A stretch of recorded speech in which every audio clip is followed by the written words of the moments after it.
Qu'est-ce qui se passe tout le monde? Saison 2, 450, le podcast. C'est saison 2 du podcast. Nous, on va par saison, tu comprends? On est comme un Netflix show. Le monde y attend impatiemment, les 162 personnes qui écoutent le pod, ils attendent impatiemment, bro.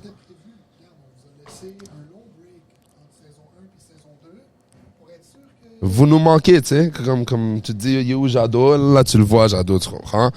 On va recommencer le podcast. On a the one and only Johnny Zemouli dans le hood au 450 Jiu-Jitsu. Avant de commencer, on va shout-out les sponsors. Premièrement, 450 Jiu-Jitsu. Si tu veux faire du Jiu, t'es à Laval, t'es à Terrebonne. 450 Jiu-Jitsu Laval, 450 Jiu-Jitsu Terrebonne. High level coaching. On donne notre tout, on a une belle académie, on est propre, on essaie de se démarquer des autres, on offre du bon service. Mais ça, c'est tout à vous de voir. T'sais. Pour le voir, venez nous voir à 450 Jiu-Jitsu, comme vous le voyez.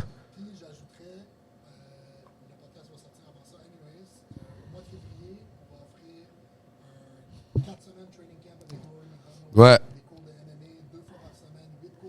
Ouais. On va annoncer sur nos plateformes. Ça va être un prix spécial pour les membres. Obviously, c'est comme un séminaire, right? Rory McDonald, c'est le second best MMA athlete de sortie du Canada. Ouais. GSP, lui. Patrick Côté. Patrick Côté, ouais, c'est vrai. Mais selon ChatGPT, Rory, c'est second best. Selon ChatGPT, c'est le second best. C'est vrai qu'en février, on aura ça. Notre deuxième sponsor, Frontline Conditioning, James Tognerini. Je sais pas quoi vous dire. Là, si t'es un athlète de Jiu et t'es à Montréal et t'es au Québec et tu traînes pas avec James Tog, tu fais quelque chose de mal, bro. Dans toutes les gyms, il y a quelqu'un qui traîne avec James Tog. C'est le plus attentif. Il donne les meilleurs services. Il check-in avec toi. Il s'assure que le programme est très personnalisé. Puis tu payes pour ce que tu reçois dans le fond. C'est le meilleur service de strength and conditioning sur l'île de Montréal pour n'importe quel sport, surtout le jiu-jitsu. Il a aidé tous les athlètes que tu peux imaginer, que ce soit moi, PO, même Jen Buton. Jen Buton a travaillé avec James aussi. Shout out à elle, elle a gagné les Worlds. Championne du monde. Championne du monde en jiu-jitsu. C'est quoi, Master 2. Master 2, World Champ, Mauve. Félicitations à toi, Jen. So shout out James Tognerini, Frontline Conditioning for all your strength and conditioning needs.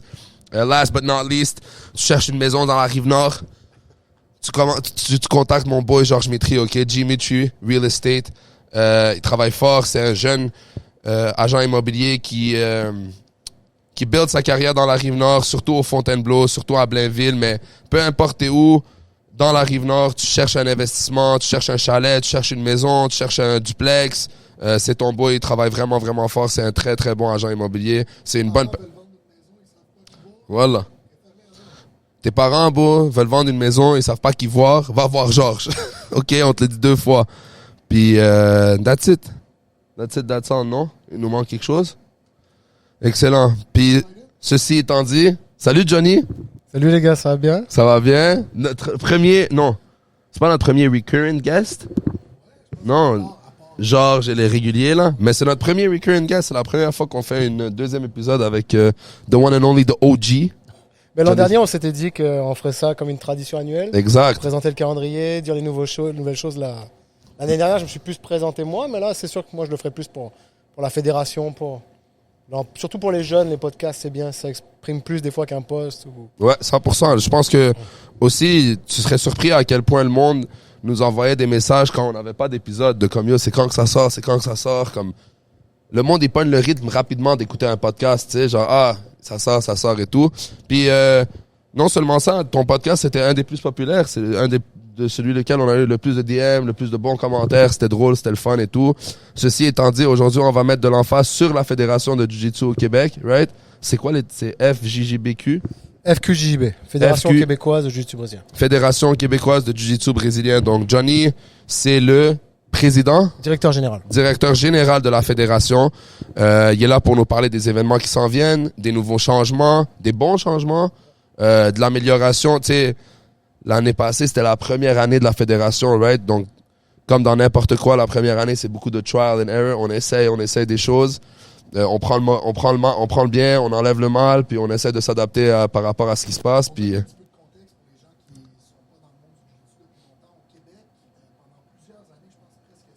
7 ans, ouais, c'est ça.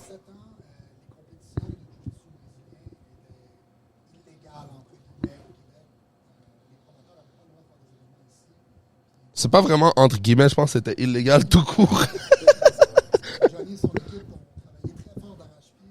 Ça a pris plusieurs années pour finalement créer une fédération, mettre un livre de règlement sur place, mettre des procédures à suivre.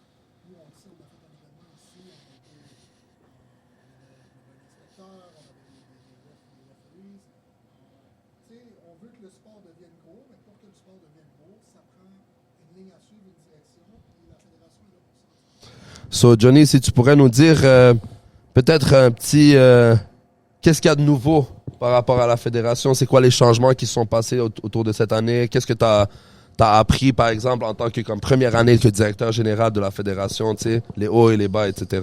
Ben, un peu comme ce que vous avez dit tout à l'heure, c'est que il y a eu 6 premiers mois à peu près en 2023, où là, bon, c'était le départ, il fallait tout commencer, les gens voulaient reprendre les compétitions vite, on n'avait rien de structuré, il fallait reformer des arbitres, il fallait mettre les choses en place, donc c'était vraiment, il y avait le hype, comme on disait, c'était cool, ça reprenait les compétitions, il y avait des promoteurs qui étaient déjà en place, qui continuaient à faire des compétitions en Ontario, qui sont revenus au Québec, donc ils avaient déjà une structure établie, des choses comme ça.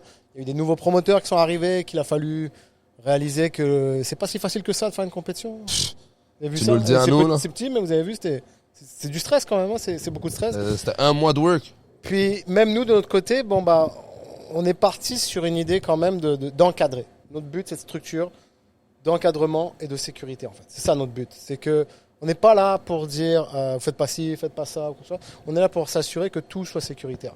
Ça passe par des choses, ça fait pas plaisir à tout le monde. Puis cette première année, en fait, complète, a permis de voir que il y a des choses qu'on peut laisser passer, il y a des choses qu'on peut moins laisser passer.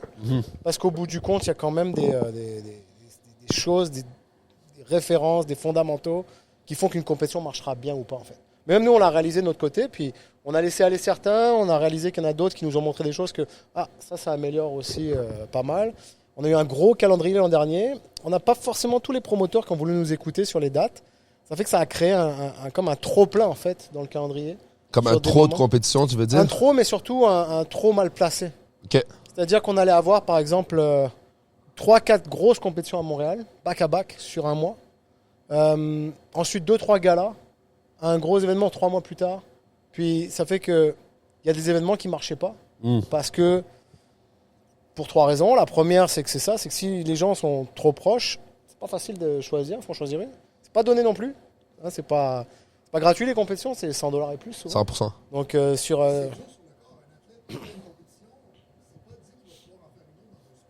non.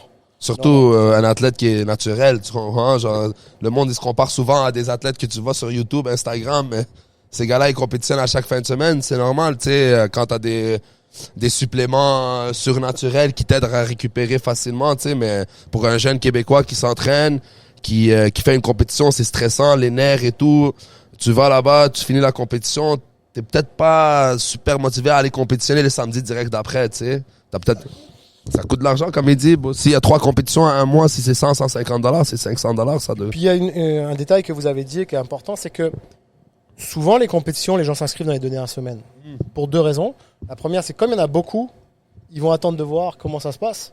Si ça se passe bien, ils vont s'inscrire. S'ils sont blessés, ils vont pas s'inscrire. 100%. Puis, exactement, ils vont regarder. Mais ça, je suis pas... 50$ pour te rendre là, puis t'es 2 dans ta braquette, puis que tu vas te battre contre le même gars 3 fois, c'est peut-être moins motivant. Puis aussi, je trouve que des fois, les gars, ils checkent pour savoir s'ils veulent compétitionner ou pas. S'ils trouvent un nom qu'ils savent qu'ils sont pas dans de compétitionner contre, ben... Souvent, les gars, ils pull out. Il y a beaucoup de gars, souvent, ils sont inscrits. Des fois, je regarde la diffusion, il y a 12 gars. La compétition arrive, ils sont 3, 4. Tu sais? De toute façon, je vais être honnête, les compétitions à multiples tatamis, c'est bon pour du débutant intermédiaire. Et pour l'avancer, il faut les attirer. Il faut trouver une solution pour les attirer. C'est pas forcément en passant par inscrivez-vous dans une division. Comme tu dis, tu payes 150 pièces, t'as 2 personnes. Tu sais même pas le niveau, ça se trouve, il y en a un, il est vraiment très très fort. Il y en a un qui est vraiment genre très très faible, parce qu'il c'est juste, il en fait une de temps en temps. Puis finalement, tu arrives là, il y en a un, moi ça m'est déjà arrivé, à l'époque je faisais des compétitions, on était que 3. Les 2 premiers se battent ensemble, un il se fait disqualifier, l'autre il se blesse pendant le combat à cause de la disqualification. Je prends une médaille d'or parce que un il se fait disqualifier pour sa journée, qu'il a fait une faute grave. Et le deuxième, il peut plus se battre. Donc, médaille d'or, j'ai rien fait. Malade. En fait, donc, Les statistiques augmentent. exactement, mais c'était pas mon but. Mon but, c'était vraiment de faire de la compétition. Donc, c'est sûr que pour l'avancer, c'est un peu plus touchy. Donc, c'est pour ça que des fois, quand je. Matchmaking pour les avancer. C'est ça, c'est du gala, c'est du matchmaking. Difficile avec ça pour en avoir fait un récemment. On a fait un genre de tournoi qui n'était pas un in-house parce qu'on a invité plein de gyms. C'était le format là, matchmaking avec une section de tapis, puis des spectateurs, puis tout ça. C'est tough pour les promoteurs de faire tout ce travail-là puis de rendre ça rentable. Ouais. Tu sais, comme c'est difficile. Nous, on l'a fait dans notre gym avec très peu de dépenses. Puis ça a été difficile. Beaucoup de travail pour très peu de revenus. Tu sais. Fait que je suis d'accord avec toi que c'est le format idéal pour les avancés. Tu sais, là, maintenant, si tu veux des gars qui sont très avancés, ben, faut que tu les payes. Ouais. Fait que quand tu mets tout ça en place, tu veux une salle, tu payes les athlètes, tu veux donner un prix, tu veux faire du bon lighting, du bon son, il ne reste plus d'argent en fait. Ouais. C'est difficile, tu sais. 100%. Puis, C'est difficile aussi parce que les gens vont pas se déplacer pour rien, à un certain niveau. Ouais. Je les comprends, hein, ils travaillent tellement fort 100%. qu'on se fait un nom, on se bâtit un réseau, on travaille fort. Je veux dire, par exemple, je prends l'exemple de Brianna, elle ira pas se déplacer pour un super fight à $500. Je veux dire, et je le comprends. Elle va faire des nouveaux number one, des ADCC, des grosses son séminaire, elle compétitions. fait $2000. Elle va venir Ouais, faire c'est ça, 500$ à exactement. une compétition. Là, tu C'est sais. des professionnels, donc à un moment donné, un avancé, généralement, qui va faire des super fights, il a deux raisons. Soit il veut se faire un nom, soit il veut se faire de l'argent. Ouais. Donc arriver là, comme tu dis, c'est dur d'être rentable. 100%. Ça passe par des sponsors, ça passe par des pay-per-view, ça passe par... parce que de plus en plus, c'est ça qu'ils font maintenant. Il y a Fight Tour là, qui fait ça, Fight Tour, je sais pas comment Ouais. dire exactement. Puis, il fait ça, Ça, c'est Michael Spiegelman. non? Ouais, c'est ça. Exact. Il propose des pay-per-view pour toutes les compétitions, en fait. Shout out Michael Spiegelman. Voilà, il fait du bon travail, sa qualité progresse à chaque événement. Et on l'aime bien, Michael. Quand même, je veux dire, ça peut rapporter si la promotion est bien faite. Ouais. Ouais. Je sais pas si c'est rentable pour lui. Mais tu sais, force est d'admettre qu'il le fait bien. C'est un des promoteurs au Québec. Il a réussi à mettre un gala sur place récurrent. Tu sais, il y a One Two Jitsu aussi, d'ailleurs. Shout-out, on a oublié de shout-out. Shout out One to Jitsu. C'est un sponsor du podcast. Ouais. Il y a One Two Jitsu aussi qui réussit à mettre en place un gala de haute qualité. Mais c'est tough. Ah, c'est tough, mais je prends l'exemple de One Tun Jitsu. Quand j'y étais, j'étais vraiment surpris par la qualité de l'événement. Puis, je sais pas si c'est le fait que ce soit une ville plus petite, par exemple, parce que c'est là où je trouve ça dur à Montréal, par exemple. C'est que dans des petites villes comme Magog ou ailleurs, il y a un soutien, je sens. Je sens, je vois dans les sponsors, il y a la police de Magog. Ouais. Ouais. Est-ce que vous verriez la police de Montréal ou de Laval Mais devenir non. sponsor d'un événement du Jiu-Jitsu? Elle va nous donner des Alors qu'il y tickets. a encore 2 ans, ils nous courent après pour pas qu'on fasse des compétitions. Tu sais, je veux dire, j'aime ça parce que il a réussi quand même, Steven, à apporter un soutien. Puis quand je regardais ses sponsors, je regardais le DJ, tout ça et tout, puis l'ambiance.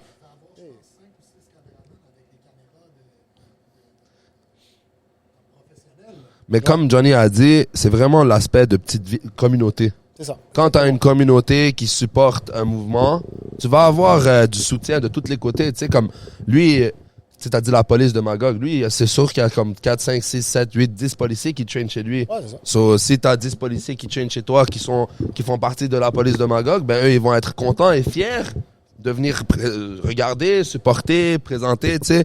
Tandis qu'ici, la SPVM, même si tu as 10 policiers de la SPVM qui traînent chez toi, qu'est-ce qu'ils vont aller dire au poste de police, les 10 policiers, là? Et, Ah, bien sûr. ils ont... Sûr, puis, Ok, ouais. Ouais. Il est dans la politique, là. Il est dans... Ouais. C'est tough quand t'es en Montréal, même nous à Laval. Psh. Moi, j'ai essayé de rejoindre la ville pour faire quelque chose de similaire. Tu te rappelles quand je suis allé pour donner les pamphlets à la police de Laval, j'allais me faire menotter. Juste parce que je voulais donner des pamphlets, là, pour dire aux policiers comme yo, on a les premiers répondants, tu sais. d'accord. Je suis allé avec des pamphlets, bon, le sécurité voulait me menotter, là, j'ai des feuilles. J'essaie juste de dire aux policiers de venir. C'était lui qui était allé, ce serait pas mieux que ça. Si lui, il serait allé. Les deux, ça s'est pas bien passé, frérot. Ok. On a cru peut-être que c'est le Jade à Bourgély, mais C'était même une le blague, Mathieu, je ça a pas plaisante. passé, là. Ouais, exact. Exact. Mais ouais, c'est différent. Ça a pris une année et demie à peu près ça fait 1 an et demi après la fédération et travail. Puis, Dans le fond, toi, t'as la cédule complète de cette année pour les compétitions, c'est ça? C'est ça, puisque ce que j'ai aimé par rapport à l'an dernier, c'est que cette année, le calendrier il est beaucoup plus homogène. Même si quand on le regarde, on se dit, oh waouh, il y a beaucoup de choses. Mais en réalité, il y a beaucoup de choses, mais c'est mieux fait. Il va y avoir par exemple un événement à TriStar, ça va commencer avec Committee. Ouais. C'est un événement, il essaye d'apporter une nouvelle dynamique, c'est-à-dire gratuit pour ceux qui veulent se battre. Puis ça va être un cash-pot pour les autres, ou ceux qui veulent être plus compétitifs en fait. Donc on va voir ce que ça va donner. Puis ça va être un événement un peu important parce que c'est la première fois qu'on va tester le mode ADCC dans une cage. En fait, donc ça veut dire que nous personnellement ADCC en tant que fédération, on n'est pas trop fan du règlement parce que ça demande une grosse logistique. Déjà, c'est 3 personnes au lieu d'un seul arbitre. Right. Puis en plus, le fait de pouvoir continuer à l'extérieur, il n'y a pas toujours les salles qui sont faites pour. Je veux dire, souvent, des fois, c'est du béton comme ça au sol. Puis les gars, avant, ils avaient une mentalité comme un budget, donc dès qu'ils arrivent à l'extérieur, d'eux-mêmes, ils se calmaient. Et maintenant, avec le temps, si vous regardez les Open et les Trials, les gars, ils se font plaisir quand ils arrivent à l'extérieur. Ben oui. Ils soumettent la personne à ouais. Ils supplexent, ils lancent les gars sur les tables. Je me rappelle Cody Steele là, aux Trials, en East Coast Trials, il a souplex le gars sur le bois de la salle. Il a pris son dos et il l'a réuniqué dehors et tout. La foule, elle est wild, mais tu vois la foule, tu te dis waouh, check une ambiance. Mais imagine le gars, il avait craqué son cou sur le béton là. Il faut se rappeler qu'on est quand même dans un écosystème encore très fragile. Hein. Ça fait même pas 2 ans qu'on est illégal. C'est ça. S'il se passe un accident grave, quoi que ce soit, ou parce que des fois les émotions prennent le dessus, mais il y a aussi le côté. Faut faire attention quand même, parce que les gens qui nous gèrent au gouvernement, ils connaissent rien au jiu-jitsu. 100%. Si ça sort dans les médias d'une mauvaise façon, qu'on n'est pas protégé, on n'a pas les assurances comme il faut, on n'a pas tout ce qu'il faut, on va se faire ramasser. Ouais. Ça peut aller aussi vite que ça a été long pour se faire légaliser, ça peut être aussi vite pour se faire illégaliser. Donc c'est ça le problème, c'est que on est encore à faire très très attention à tout. C'est un bon point, ça a pris beaucoup de temps pour que ça se légalise et ça peut prendre 1 seconde pour que ça... Je vais donner 2 exemples qui sont passés en dernier. Il y a un jeune, c'était au BC, il rentrait dans une compétition de kickboxing light contact. Apparemment, c'était pas si light contact que ça. Puis les gars qui étaient en face de lui étaient beaucoup plus expérimentés. Lui était vraiment débutant. Après son premier combat, il disait qu'il avait mal au crâne. Il a quand même continué, ils l'ont poussé à continuer. C'est un légume maintenant. Il est en... Oh my God, bro. Il y a juste son cerveau est mort en fait. Donc la mère a attaqué en justice c'est sûr. Promoteur, tout ça et tout. Donc du coup, là, comme ça se passe souvent au Canada, réaction rapide, on barre tout, on ferme tout, on met une commission, on fait. C'est ça que je reproche des fois un petit peu, c'est que c'est un petit peu de la poudre aux yeux pour calmer les médias en fait. Comme quand la boxeuse est morte ici à Montréal. À l'époque, je m'en souviens, Tommy Morrison, par exemple, qui devait faire son premier combat, n'a pas pu le faire parce que c'est aussi la régie qui gère le MMA Pro. Donc à partir de là, ils ont tout changé. Comme ça, du jour au lendemain, de but en blanc. Fait qu'ils demandaient une certaine expérience, mais les boxeurs, ils font 40, 50 combats en amateur. Mais les MMA amateurs, ils n'en font pas. Et en plus, c'est illégal. Donc comment ils peuvent justifier leur fiche sur des combats illégaux, en fait. Bon point. Donc Tommy, il avait dû annuler son premier combat. Mais parce que ça a été fait du jour au lendemain. Parce qu'il fallait calmer la foule. Il y avait trop de stress. Tout le monde le sait que la boxe, depuis des années, ils font venir des gens qui n'ont rien à voir pour faire monter les fiches des gens 100%. locaux. La fiche de la boxe, et je crache pas sur la boxe, hein, c'est juste pour donner un état des lieux, mais c'est 2,93. Avant cet événement, c'était 2,93. Qu'est-ce que tu veux dire? C'est-à-dire que sur 95 combats, il y a 2 victoires, 93 défaites. Qui ça, la fille qui... Combattant mexicain qui venait à l'extérieur. Sur 95 combats, elle avait perdu 93. Non, je parle des Mexicains en général. Ah ouais? Ils faisaient venir, c'était 2,93 ou 3,92, un truc comme ça.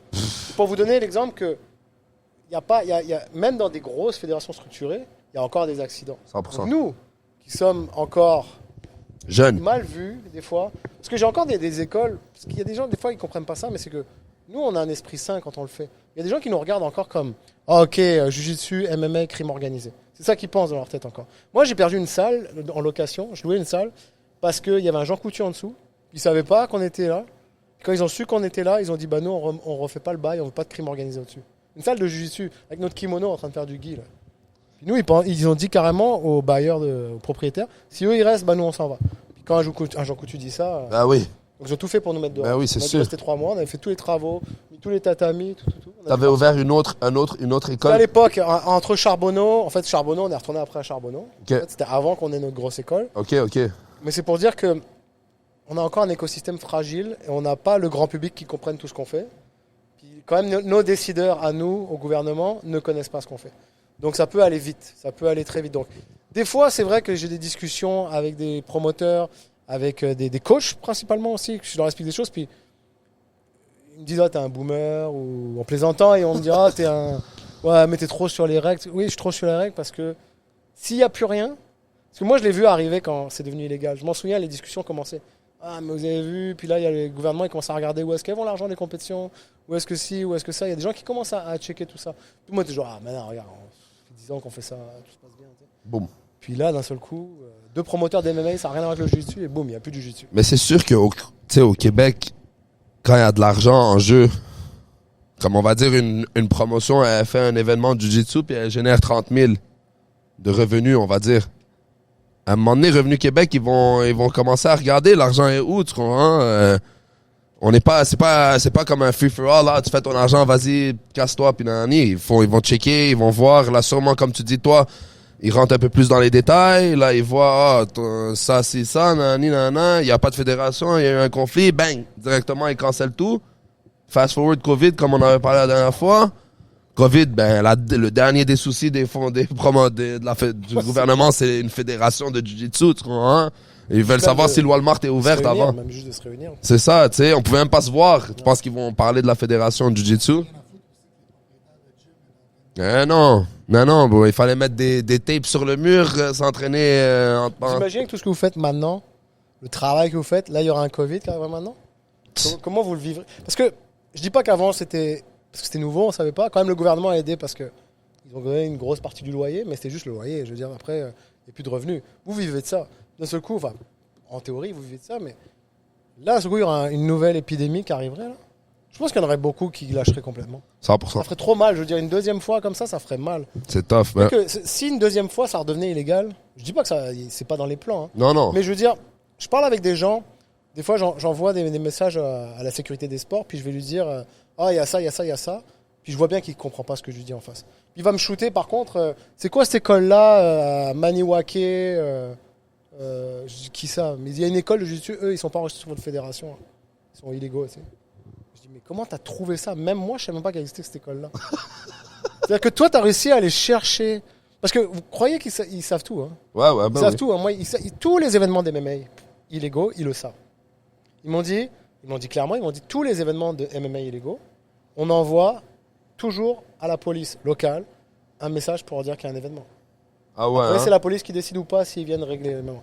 Je vous dis qu'un jour ou l'autre, s'il y a quelqu'un, si le problème du MMA ne se règle pas, amateur bien sûr, il y en a un qui va prendre pour tout le monde. Ouais. Ils vont faire comme ça se fait, une grosse action. Ça va débarquer avec la police à 50 personnes. Ils vont arrêter tout le monde. Ils vont faire un gros coup. Parce que pour l'instant, il y a facilement une bonne vingtaine d'événements de MMA au Québec, sans problème. Amateurs. En plus, même dans la communauté du MMA, ils se tirent entre eux. Alors, des fois, tu vois ces événements-là, comme tu dis, là, tu vois un gars genre méga expérimenté, amateur, puis il face un autre amateur avec pas autant d'expérience et le gars, il se fait démembrer durant le combat, tu comprends? On dirait qu'il il n'y a pas vraiment un suivi du track record. Comme, est-ce que ce gars-là, c'est un amateur avec 25 combats ou c'est un amateur avec 2 combats? Puis ils mettent l'un contre l'autre. Mais c'est comme, il doit avoir un petit overlook de tout ça. Là. On peut pas mettre la vie d'un jeune de 16 ans en danger en le mettant contre un autre gars de 16 ans qui a 35 combats et qui est extrêmement expérimenté. Puis là, quelque chose arrive à l'autre. Ben, comme tu dis, un événement, ça va faire en sorte que tout arrête, tu comprends? Non, mais on ne check pas les gants. On ne check pas le tape. Ils se partagent les équipements. Donc les gants, un combat sur 3.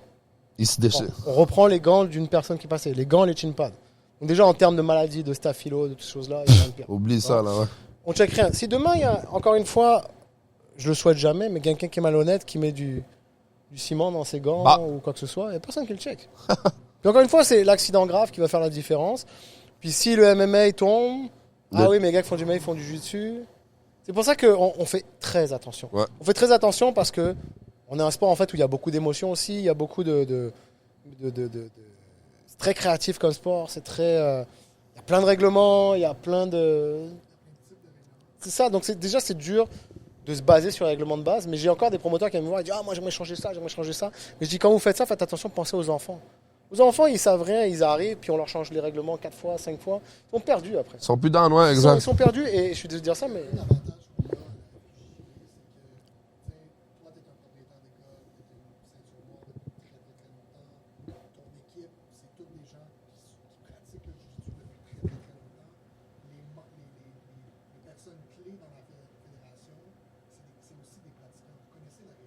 Tu regardes, peu importe la fédération, peu importe le sport, normalement, les dirigeants, c'est pas des gens qui ont pratiqué le sport. Pas forcément. Hein. Pas forcément, en tout cas, c'est pas obligé. Le président de la NBA, je te le promets qu'il a pas joué dans la NBA, tu comprends? Surtout, Non, mais t'as raison parce que surtout qu'en plus il y a ce truc que j'ai jamais compris. On dirait que dans les comités d'administration, les conseils d'administration, ils veulent des gens tellement neutres qu'à un point que quasiment ils connaissent même pas le sport, on dirait. Et ça, c'est un truc que j'aime pas parce que des fois, je vais regarder des fédérations karaté, judo, quoi que ce soit. Puis il y a des gens. Moi, je parlais avec eux. Le gars, il faisait même pas de karaté, le gars qui gérait ça. Le permanent, qu'on appelle ça. Mais c'est parce qu'ils veulent tellement de neutralité. Parce que les OBNL, comme il y a de l'argent qui circule, mais il faut pas faire de profit, ils veulent s'assurer. Donc, des fois, nous, par exemple, dans un conseil d'administration, il faut qu'il y ait, je sais plus c'est combien, mais il faut qu'il y ait des personnes qui sont ni compétiteurs, ni entraîneurs, ni propriétaires de salles. Il faut que ce soit juste des pratiquants réguliers qui... Ils font du jiu hobbyiste. C'est ça. Et eux, il faut qu'ils donnent leur avis.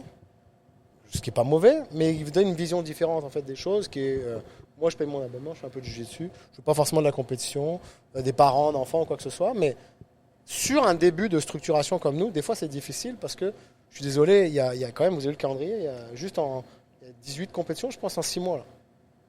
Il faut le gérer, ça. On n'a pas de manpower, on n'a pas d'argent, on n'a rien du tout. T'sais. Puis il y a un truc que des fois, les gens ne comprennent pas, c'est l'arbitrage. L'arbitrage, ça, c'est très difficile. On dirait que c'est un de tes plus gros problèmes. Ah, souvent, quand on se parle, moi puis toi, c'est souvent ça le problème. Le mot que tu me reviens avec, c'est les arbitres. La formation, le manque de personnel, l'uniformalité entre les arbitres. Comme tu dis, si t'as pas de manpower, ça veut dire que souvent, tu vas aller chercher quelqu'un en urgence. Est-ce que tu peux venir m'aider? Mais voilà, faut que tu formes ce gars-là en urgence. Faut que tu le formes vite pour la compétition qui arrive, et tout. C'est vrai que l'arbitrage, ça doit être un gros problème pour toi, tu sais. En fait, le plus gros problème dans l'arbitrage, c'est que premièrement, les gens commencent à connaître de mieux en mieux les règlements. Moi, à mon époque, il y avait encore beaucoup de gens, ils venaient juste se battre, s'en foutaient du règlement. Ils se faisaient disqualifier, des fois, ils comprenaient même pas pourquoi ils se faisaient disqualifier. Maintenant, les gens savent mieux quand même un petit peu. Et en fait, le problème qu'on a maintenant, c'est que à l'époque, les promoteurs, ils allaient dire « Ok, trouve-moi 10 personnes qui font du jiu-jitsu, puis on va les faire arbitrer. » En termes de sécurité, c'est pas bon de faire ça. Non. C'est pas bon parce que j'ai vu des slams dans des compétitions alors que l'arbitre savait même pas. Vous en voyez passer des vidéos souvent, hein. Ah oui. Des vidéos sur internet où il se passe des actions incroyables, puis on voit l'arbitre, il n'a aucune idée de ce qui se passe. Il est choqué. L'autre, il l'a lancé sur une table en IBJJF, puis l'arbitre, il est là, il est même pas bien en arbitre, il est en short avec un col roulé. Puis, non, mais c'est vrai, c'est con à dire, mais c'est pas une bonne image pour notre sport. Puis c'est pas une bonne image pour un parent qui vient amener ses enfants en compétition. Ça, c'est un bon point. Ça, le problème, c'est que le problème qu'il y a aussi, c'est qu'un arbitre, ça se forme pas en 5 minutes. Ça se forme pas en 5 minutes, ça prend du temps. Ça prend un certain niveau de jiu-jitsu. Nous, on a mis à la mauve maintenant minimum pour arbitrer. Parce qu'on a réalisé que des bleus, par exemple, c'est pas qu'ils sont mauvais, c'est qu'ils n'ont pas fait assez de jiu-jitsu dans leur vie. Il y a des techniques, ils savent même pas ce que c'est. Ils ont aucune idée. Et il y a un gars qui est venu me voir la dernière fois, une ceinture bleue. Bon, à l'époque, quand on a accepté, il m'a dit « Ah, mais c'est quoi ça ?» C'était un wrist lock. Il ne savait pas ce que c'était un wrist lock.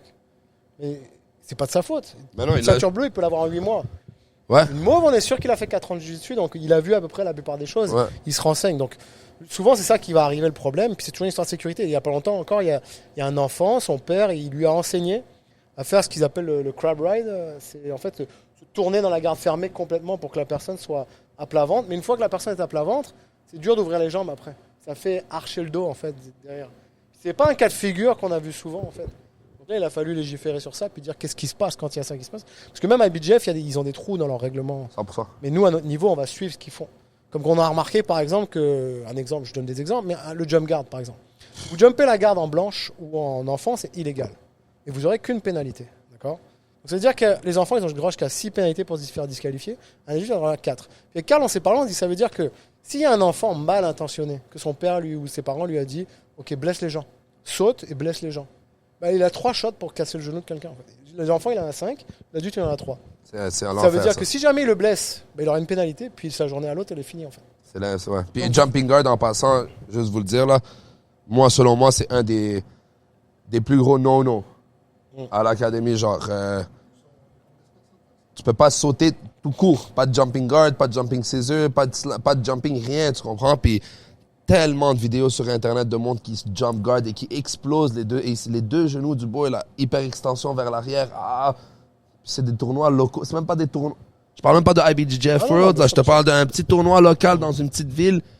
Le gars, il vient sign up, c'est un samedi, il amène sa blonde, il amène ses amis. Regardez-moi, jumping guard, il se fait exploser les 2 genoux. Même pas disqualifié. L'autre est même pas disqualifié. Lui, il s'en va à l'hôpital immédiatement. Lui, il continue sa journée. Il peut continuer à jump guard sur qui il veut. Ouais, bien sûr. Moi, je connaissais des gens que je citerai pas qui faisaient du jump guard une technique pour gagner. Qui en faisaient pour péter le genou de la personne pour de vrai. C'est Ils considéraient horrible, ça ça. comme une soumission. J'en connaissais dans mon équipe, dans des équipes que je connaissais, c'était une technique C'est horrible, ça, pour bro. gagner. Horrible. J'ai vu à ADCC par exemple les ciseaux et les go. Le nombre de ciseaux que je vois où les gens, c'est même pas pour rentrer dans les gens. Non, c'est juste pour exploser, attaquer le genou. exploser le genou du gars. C'est dur à dire, mais encore une fois, nous, à notre niveau, la fédération, on doit appliquer les règlements. Mhm. C'est ça qu'on doit faire. Il y a un deuxième palier, c'est ceux qui mettent en place ces règlements. Right. Je suis pas d'accord avec tout ce qu'ils font, mais pour le moment, je dois faire ce qu'ils me disent. Ouais. Et après, il y a le troisième palier, c'est le gouvernemental, en fait. C'est eux qui peuvent nous shut down, nous dire bah, vous arrêtez, vous continuez, bah, vous n'avez pas le droit de faire ça. Si le gouvernement est au-dessus quand même d'ABGF et ADCC, si demain ils nous disent ok, on a réalisé qu'il y avait trop vos jump guards là dans les compétitions, ça cause trop de problèmes ou quoi que ce soit, eux ils vont nous le dire et on va devoir aller au-dessus d'ADCC et au-dessus d'ABGF pour leur dire bah, au Québec malheureusement on peut pas faire ça en fait. Donc c'est ça qu'il faut comprendre, c'est que nous à notre niveau on fait ce qu'on doit faire en fait. Tu sais, il y a une question de sécurité pour les athlètes, les participants. Je pense que la fédération est là pour les athlètes, les participants. Mais il y a une question de sécurité pour les promoteurs aussi. Tu sais, c'est quelque chose qu'on a parlé ensemble quand nous, on faisait notre événement au gym. Tu peux ne pas respecter ce que la fédération te dit de faire. Mais s'il arrive quelque chose, C'est normal. tu vas te faire poursuivre. 100%. Tu vas, puis c'est pas parce que c'est en dessous d'une compagnie que tu as un voile corporatif. Non, tu peux te faire poursuivre, tu peux perdre tous tes actifs 100%. au niveau personnel.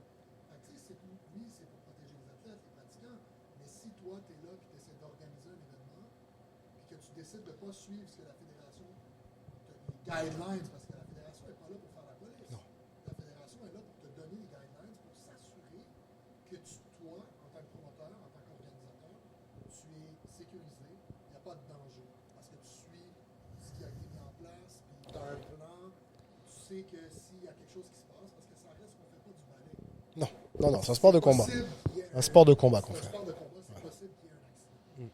Souvent, le monde, il perd cette. Tu sais, ils voient le Jew, ils se disent, ah, ça grapple. Tu sais, les gars, ils grapple. C'est... C'est dur quand même. Ouais, mais frérot, tu te fais déboîter l'épaule, tu te fais déboîter le genou, tu te fais briser l'ankle. Ça, c'est toutes des réalités qui arrivent à des compétitions. Et je te dirais même, c'est très rare que je vais à une compétition où personne se blesse. Ouais, c'est rare. Tu sais, c'est très rare où personne se blesse, tu comprends? Donc, ADCC l'an dernier, tout le monde était à l'hôpital. Ils m'ont dit les gars, l'année prochaine, il faut qu'on soit 5 ou 6, hein, parce que on peut pas. À un moment donné, je regardais même les enfants le matin, là, c'était un line-up carrément. C'était... Pour les physiothérapeutes et Ah tout ça, là. Ouais, arrêtait tout le monde, pas, bah ça oui. arrêtait pas. Et en fait, comme tu dis, Matt, au bout du compte, c'est l'assurance. C'est l'assurance, c'est ça le plus important, c'est que tu peux faire ce que tu veux. Tu peux faire ce que tu veux. Mais tu prends un risque. Le karaté, quand ils se sont fait shutdown, parce qu'ils étaient devenus illégaux, parce qu'ils étaient plus olympiques, moi j'ai écouté la discussion. Ils ont dit on pourrait continuer à faire des compétitions, même si le gouvernement ils nous disent qu'on est techniquement illégaux. Ils ne viendraient jamais sur nos compétitions. Mais les assurances ne nous couvriraient plus. Donc s'il se passe quelque chose de grave, là c'est des millions et des millions de dollars. Là. Ben oui. Je veux dire, quelqu'un qui devient paraplégique, qui meurt, comme en Alberta il n'y a pas longtemps, il y a encore un jeune qui est mort dans un je pense que c'était du kickboxing, ou je sais pas ce que c'était. C'est pareil, ça a créé un... Là, j'ai tout de suite les gens d'Alberta qui m'ont contacté. Ok, il est temps qu'on fasse une fédération, là, parce que ça va mal. Là, ils sont en train de... Ouais, mais là, c'est trop tard, frérot. Ah, c'est trop tard. T'attends que le problème arrive, ben c'est trop tard, tu comprends? C'est le dommage est déjà fait, là. Il y a pas de maintenant on a besoin d'une fédération pour après qu'on se fasse poursuivre. Si tu essaies d'ouvrir une fédération pendant qu'il y a une poursuite pour un jeune mort, bonne chance, tu sais. C'est ça le problème, c'est que ils réalisent pas que quand même, comme tu dis, c'est un sport de combat qu'on fait. Je veux dire, la nuque c'est la chose la plus grave. Si jamais on brise la nuque de quelqu'un ou qu'il devient paraplégique, sur le moment peut-être qu'ils vont pas le réaliser, mais une fois qu'ils sont à la maison et qu'ils réalisent que leur vie elle est finie, je peux vous dire que ça va frapper fort derrière. 100%. On va pas bien le prendre. N'importe qui va savoir que sa vie n'est plus la même. Finie et plus la même, va essayer de trouver les coupables. Il va aller chercher les coupables. Ouais. Puis si derrière il n'y a pas une structure, et d'ailleurs ça c'est la bonne nouvelle qu'on veut annoncer pour cette année, on a réussi finalement à avoir un programme d'assurance collective. C'est-à-dire que nous, la fédération, là, on va mettre beaucoup d'argent pour être bien assurés. Et ça veut dire que les gyms vont pouvoir avoir accès à ces assurances, qui ne sont pas forcément plus chères que ce que vous avez actuellement. Moi, par exemple, pour Roma, ça me coûte $400 de moins que ce que j'avais avant. Par Sauf année, que maintenant, par année. Sauf que je suis couvert sur même la pratique et tout ça. Donne un petit peu de contexte aux gens. Comme nous, là, c'est une discussion surtout pour les propriétaires de gym. Ouais. Mais comme nous, en ce moment, Jean et moi, et Jonathan, on a deux gyms ensemble.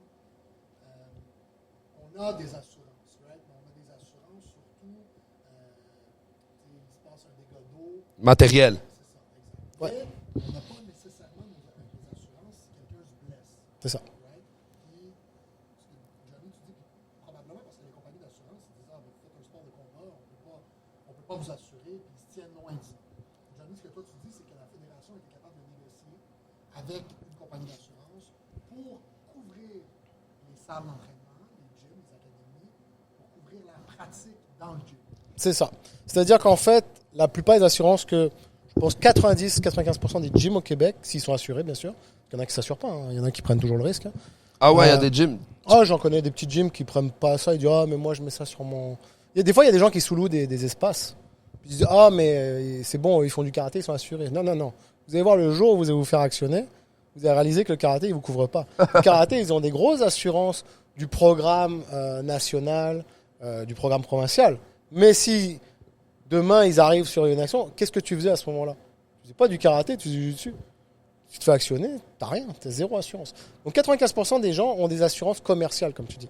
C'est-à-dire des assurances qui vous permettent de rentrer dans le building. Je suis sûr que votre propriétaire, Demande il ça. vous a demandé Ouais. un 2 millions minimum, j'imagine, pour rentrer ici, sinon vous rentrez pas. C'est comme une assurance quand on a un appartement. C'est n'importe bien sûr. Que tu as une académie de jiu-jitsu, que tu as une boutique de linge, Ou que t'as un triplex. Ouais, c'est ça change L'assurance pas là. responsabilité civile. Donc la blessure, celle qui va être couverte, c'est celle où tu vas glisser sur le sol, tu vas te prendre un mur, tu vas te prendre l'électricité. Ouais, Ça, ouais. tu vas être couvert sur ça. Donc, tout ce qui se passe sur le tatami, je vous assure à 95%, allez tous voir les propriétaires. Je suis sûr que vous n'êtes pas couverts. Demandez, vous allez voir, vous n'êtes pas couverts. Et là, toi, tu dis que maintenant, vous avez une assurance qui couvre non seulement, comme tu dis, tu glisses, tu te fais mal, la lumière, l'électricité et tout, mais incluant la partie physique, la partie contact, le C'est sport. ça. Ça veut dire que, bon, c'est pas un genou, la physiothérapie, hein, c'est pas Non, pour c'est ça. pas ça, ok. Ça, c'est pour vraiment le gros truc, je parle. Hein. C'est une responsabilité civile, donc c'est des grosses sommes, c'est des millions de dollars. Right. C'est pas. dans le cas où quelqu'un se blesse, il blâme quelqu'un, là, il dit Exactement. que c'est une négligence de l'entraîneur, Exactement. il était sur son téléphone pendant que c'est arrivé, donc on peut poursuivre l'académie pour 2 millions de dollars. Exactement. L'assurance dans ce Exactement. C'est un peu ce qui s'est passé aux États-Unis avec l'histoire des 46 millions de dollars. Parce qu'en fait, la personne qui est devenue quadraplégique a actionné, mais tout le monde a dit ah mais c'est l'entraîneur, c'est fini le jiu-jitsu, on peut plus en faire parce que ça veut dire que si on fait pas une technique, les gens ils peuvent. Bref, c'était une grosse histoire. La réalité c'est que il a été voir, il a dit maintenant je suis quadraplégique à cause de la technique qui s'est passée. Je veux que ton assurance me couvre. L'assurance c'était 2 millions. Ils ont refusé, c'est allé au tribunal et au tribunal ils ont décidé que l'assurance aurait dû payer. Donc ils ont demandé 46 millions finalement. À la place de 2 millions, À la ils place ont de 2 millions. monté à 46. Ouais. Bah ça c'est les États-Unis, hein, c'est 23 fois le... ça. Ça a aucun sens, non? Non, mais c'est les États-Unis. Je veux dire, c'est comme ça les États-Unis. Tu te fais actionner, ça peut, ta vie est finie. Je veux dire. Mais la réalité, c'est que c'est pas l'entraîneur qui a dû payer ça, c'est l'assurance. Donc, mais par contre, ça fait très mal dans notre sens à nous, parce que du coup, ça a donné encore moins envie aux assureurs de nous assurer nous. Tu sais. Mais dans le fond, on va dire on a cette assurance maintenant. Je vais donner l'exemple des États-Unis. Cet exemple qui vient d'arriver. Lui, il était assuré pour... L'assurance, elle était là pour les accidents qui pourraient arriver durant l'entraînement. En théorie. Puis elle a, malgré qu'elle était là pour cette raison, elle a refusé de payer le montant demandé. Et une fois que ça allait au tribunal fédéral ou whatever, ils ont dit, ah, vu que ton assurance a refusé de payer ce gars-là, ben la somme que vous devez maintenant, c'est rendu 46 millions. Exactement. Mais Et le gars, il l'a eu. Est-ce qu'il l'a eu, le 46 millions? là? Oh, il a eu, bien sûr. Sur ce gars-là, maintenant, il s'est blessé. Ouais. Et il a 46 millions. C'est ça. Puis il est paraplégique ou non? Il est paraplégique. Ouais, il a des grosses séquelles. Je sais pas toute l'histoire de la suite parce qu'il y en a quand. Vous savez, les réseaux sociaux, il y a des TikTok, il y a des trucs. Il y en a qui ont mis des photos de lui qui faisait de l'escalade. Mais apparemment, il a quand même une condition qui l'empêche de travailler, de tout ça et tout. OK, il n'est pas quadraplégique. Mais je sais pas. Après, je me méfie, moi, des réseaux sociaux. Je prends pas tout au premier degré. Mais c'est parce qu'à l'époque, c'était un gros débat, en fait. C'était Ouais, vraiment un gros 100%. débat. Puis, en plus, dans l'histoire, c'est qu'il y a deux cousins. Il y avait Clark Gracie d'un côté, puis de l'autre côté, il y avait Rainer Gracie. Puis Rainer était du côté de la personne qui attaquait l'assurance. Puis de l'autre côté, c'était Clark Gracie. Puis en fait, ce qu'il a expliqué Rainer Gracie, c'est qu'eux, ils l'ont appelé comme un expert, en fait. Pour donner son avis, en fait. Puis là, son avis, après plusieurs angles, plusieurs ci, plusieurs ça, il a dit, Il a dit le problème de ce type de technique, c'est que c'est pas bon pour un débutant, c'est que un débutant ne sait pas comment bouger en fait. Donc il ne saura pas comment réagir à ce type-là. Là, il a pas réagi comme il fallait. En fait, il n'a pas suivi l'entraîneur. Donc il a tout pris sur le coup en fait. Mais l'entraîneur. Est-ce que tu peux nous rappeler vite fait c'était quoi ce qui s'est passé? Tu t'en rappelles-tu, toi? C'était 4 points en fait, puis il était dans le dos. Vous savez celle où on jump vers l'avant pour prendre le dos de la personne? Ah, rolling back take, ouais. Sauf que lui a bloqué le bras en faisant ça. Et que le gars avait pas vraiment l'impulsion de rouler avec, parce qu'il savait pas ce que c'était. So, il est tombé Donc sur au lieu de continuer à rouler avec lui et de le suivre, lui il est resté statique, puis ça a tout pris sur la nuque en fait. Et que tout le poids de l'entraîneur est tombé sur la nuque. Ok, je comprends. Ouais. Donc c'est ça qui s'est passé. Puis...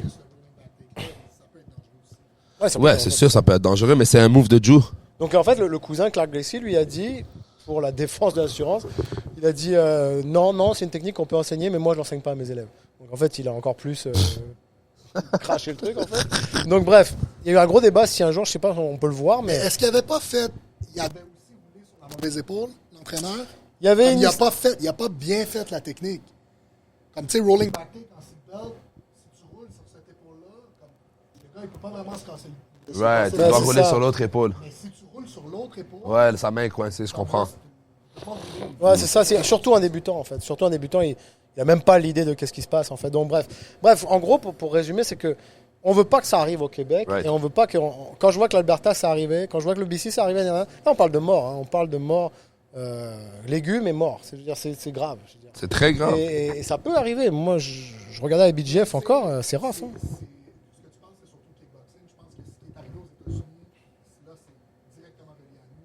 Ouais. Mais c'est une bonne nouvelle dans le fond ce que tu dis en ce moment, que vous avez réussi à pogner une assurance qui couvre tout ça. En fait, ce que c'est que ces assurances, normalement, les seuls qui ont droit à ces assurances, c'est les fédérations reconnues. Nous, il faut se rappeler qu'on est une fédération qui s'assure juste de la sécurité des compétitions, c'est tout. On n'est pas reconnu comme les grosses fédérations de judo, où là, par exemple, ils font payer un membership à tous les participants. D'accord?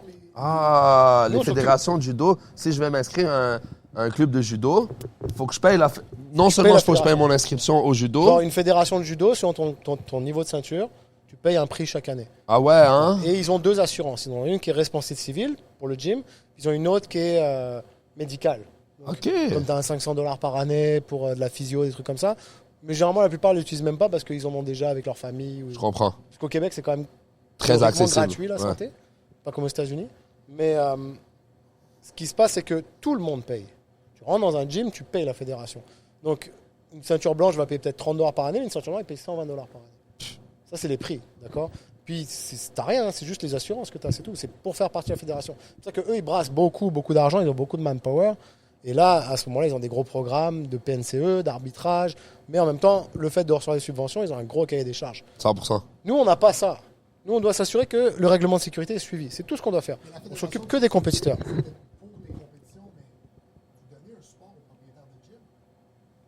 Mais c'est ça l'innovation qui est cool dans cette assurance. C'est que là, on ne prend pas en compte juste les compétiteurs, on prend tout le monde. C'est ça qui est bien, c'est que du coup, les propriétaires de gym vont être couverts comme il faut. Et comme je dis, ces fédérations-là, normalement, ont accès à ce programme d'assurance. Mais comme nous, on n'est pas reconnus, on n'a pas le droit. Et moi, ça fait des années que je négocie avec eux pour qu'on puisse y avoir droit sans être reconnu. Puis ça fait 3 ans que je me prends des refus. Puis c'était même avant qu'on devienne légaux, en fait. Et j'ai même commencé ça avant, au tout début, il y a 7 ans en arrière. Puis finalement, là, il y a une ouverture. Il y a finalement un assureur. Pourquoi il n'y a pas d'assureur qui voulait? Parce que déjà, ils ne veulent rien savoir. Vu qu'on n'est pas structuré, ça ne les intéresse pas. 100%. Deuxième raison, c'est que aussi on est au Québec. Puis comme on est au Québec, il y a beaucoup qui ne veulent pas traduire en français tous les... Ah, les documents, ouais. Donc ça fait que du coup... C'est des dépenses de plus que des fois, tu n'y penses pas, tu sais. Il faut que tu payes un avocat, un notaire pour qu'il trouve... Ah ouais, hein? Ça. Il y a même des compagnies, parce que tu sais, on a la loi partout au Canada que sur le packaging. Ah, je savais pas ça. Ah ouais, même en Vancouver, si je reçois si j'achète un chocolat, ça doit être écrit anglais-français. Pas un chocolat, non je rigole. Ah, pas un chocolat. Les bonbons, oui. Un bonbon. C'est supposé. Plein de compagnies ne le respectent pas. Right? Mais il y a aussi plein de compagnies aux États-Unis qui disent fuck that, je vais pas aller au Canada parce que je suis obligé d'écrire des grosses compagnies qui. Ah oui, il faut changer le label de chaque. Tout changer le packaging. Ça, c'est une petite aparté d'ailleurs que je voulais expliquer plus tard, mais je vais le dire maintenant parce que ça tombe dans le sujet. Il y a un truc que j'explique souvent aux promoteurs et qui réalisent pas leur communication quand ils la font qu'en anglais. Ils s'aliènent énormément de gym au Québec. Moi, Excuse-moi, j'ai compris. ils s'aliènent, ça veut dire ces gyms-là vont pas venir dans la compétition. Ah ouais, hein? Je l'ai réalisé. J'ai dit, mais pourquoi vous supportez pas ces compétitions-là? Parce qu'ils disent toute leur communication elle est en anglais, moi ça m'intéresse pas. Je vous jure, je suis étonné par le nombre d'écoles qui m'ont dit ça. Et c'est vrai que je regarde des fois certaines compétitions, toute leur communication elle est en anglais, il n'y a pas un mot en français. Et en fait, ça crée un effet sur certaines écoles, moins celles de Montréal, on va dire, mais plus à Les l'extérieur. banlieues. Ils veulent même pas savoir la suite. Des fois, j'oublie, hein, la loi 101, le patrimoine québécois, le français. C'est quelque chose qui est très important pour le peuple québécois, genre la langue française. Et là, c'est pas une opinion que je vous donne. Hein. Non. C'est une observation. Hein. Ouais. J'ai pas d'opinion sur ça, moi. Je dirais jamais à quelqu'un, fais ta communication qu'en français. Mais par exemple, la dernière fois, on m'a envoyé un post à partager, il était qu'en anglais, j'ai dit, je peux pas le partager. Et nous, la fédération, doit faire tous nos posts en français. Et si je te jure que je fais un post en anglais demain, seulement en anglais, je me fais ramasser derrière. Mais ramasser comme tu n'imagines même pas.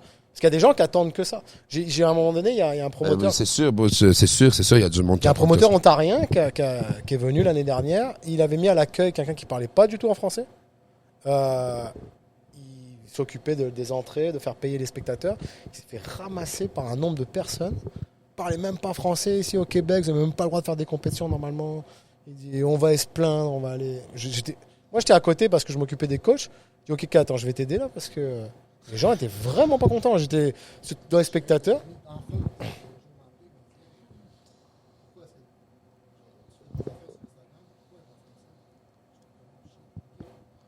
Ouais, parce que des fois, on oublie parce qu'on se dit ah c'est double travail, il faut le faire, puis c'est compliqué, ça et tout. Puis mais vous savez qu'avec la CAQ actuellement, ils sont très là-dessus en plus. Et il y Avec en a la quoi, excuse-moi? la CAQ. La CAQ sont vraiment sur la loi 101. Puis La CAQ, c'est un parti? Okay. Ouais, c'est le parti qui est au pouvoir au Québec en fait.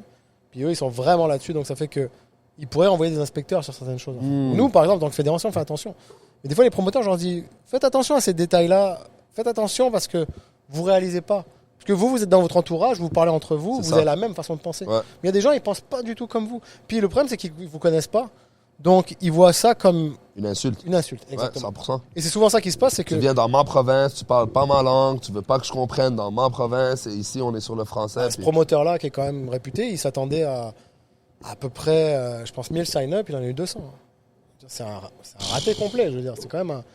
Alors... Je comprends aussi, tu sais, à la fin de la journée, c'est l'héritage du Québec. Ah, c'est ça. Si t'enlèves la langue française au Québec...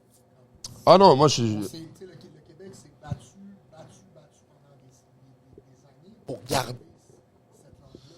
Mais ça, Anyway, c'est out of my understanding. C'est comme je connais pas l'histoire de la langue française au Québec, dans le sens où... J'ai pas appris grand-chose. Mais ce que je veux dire, c'est que comme...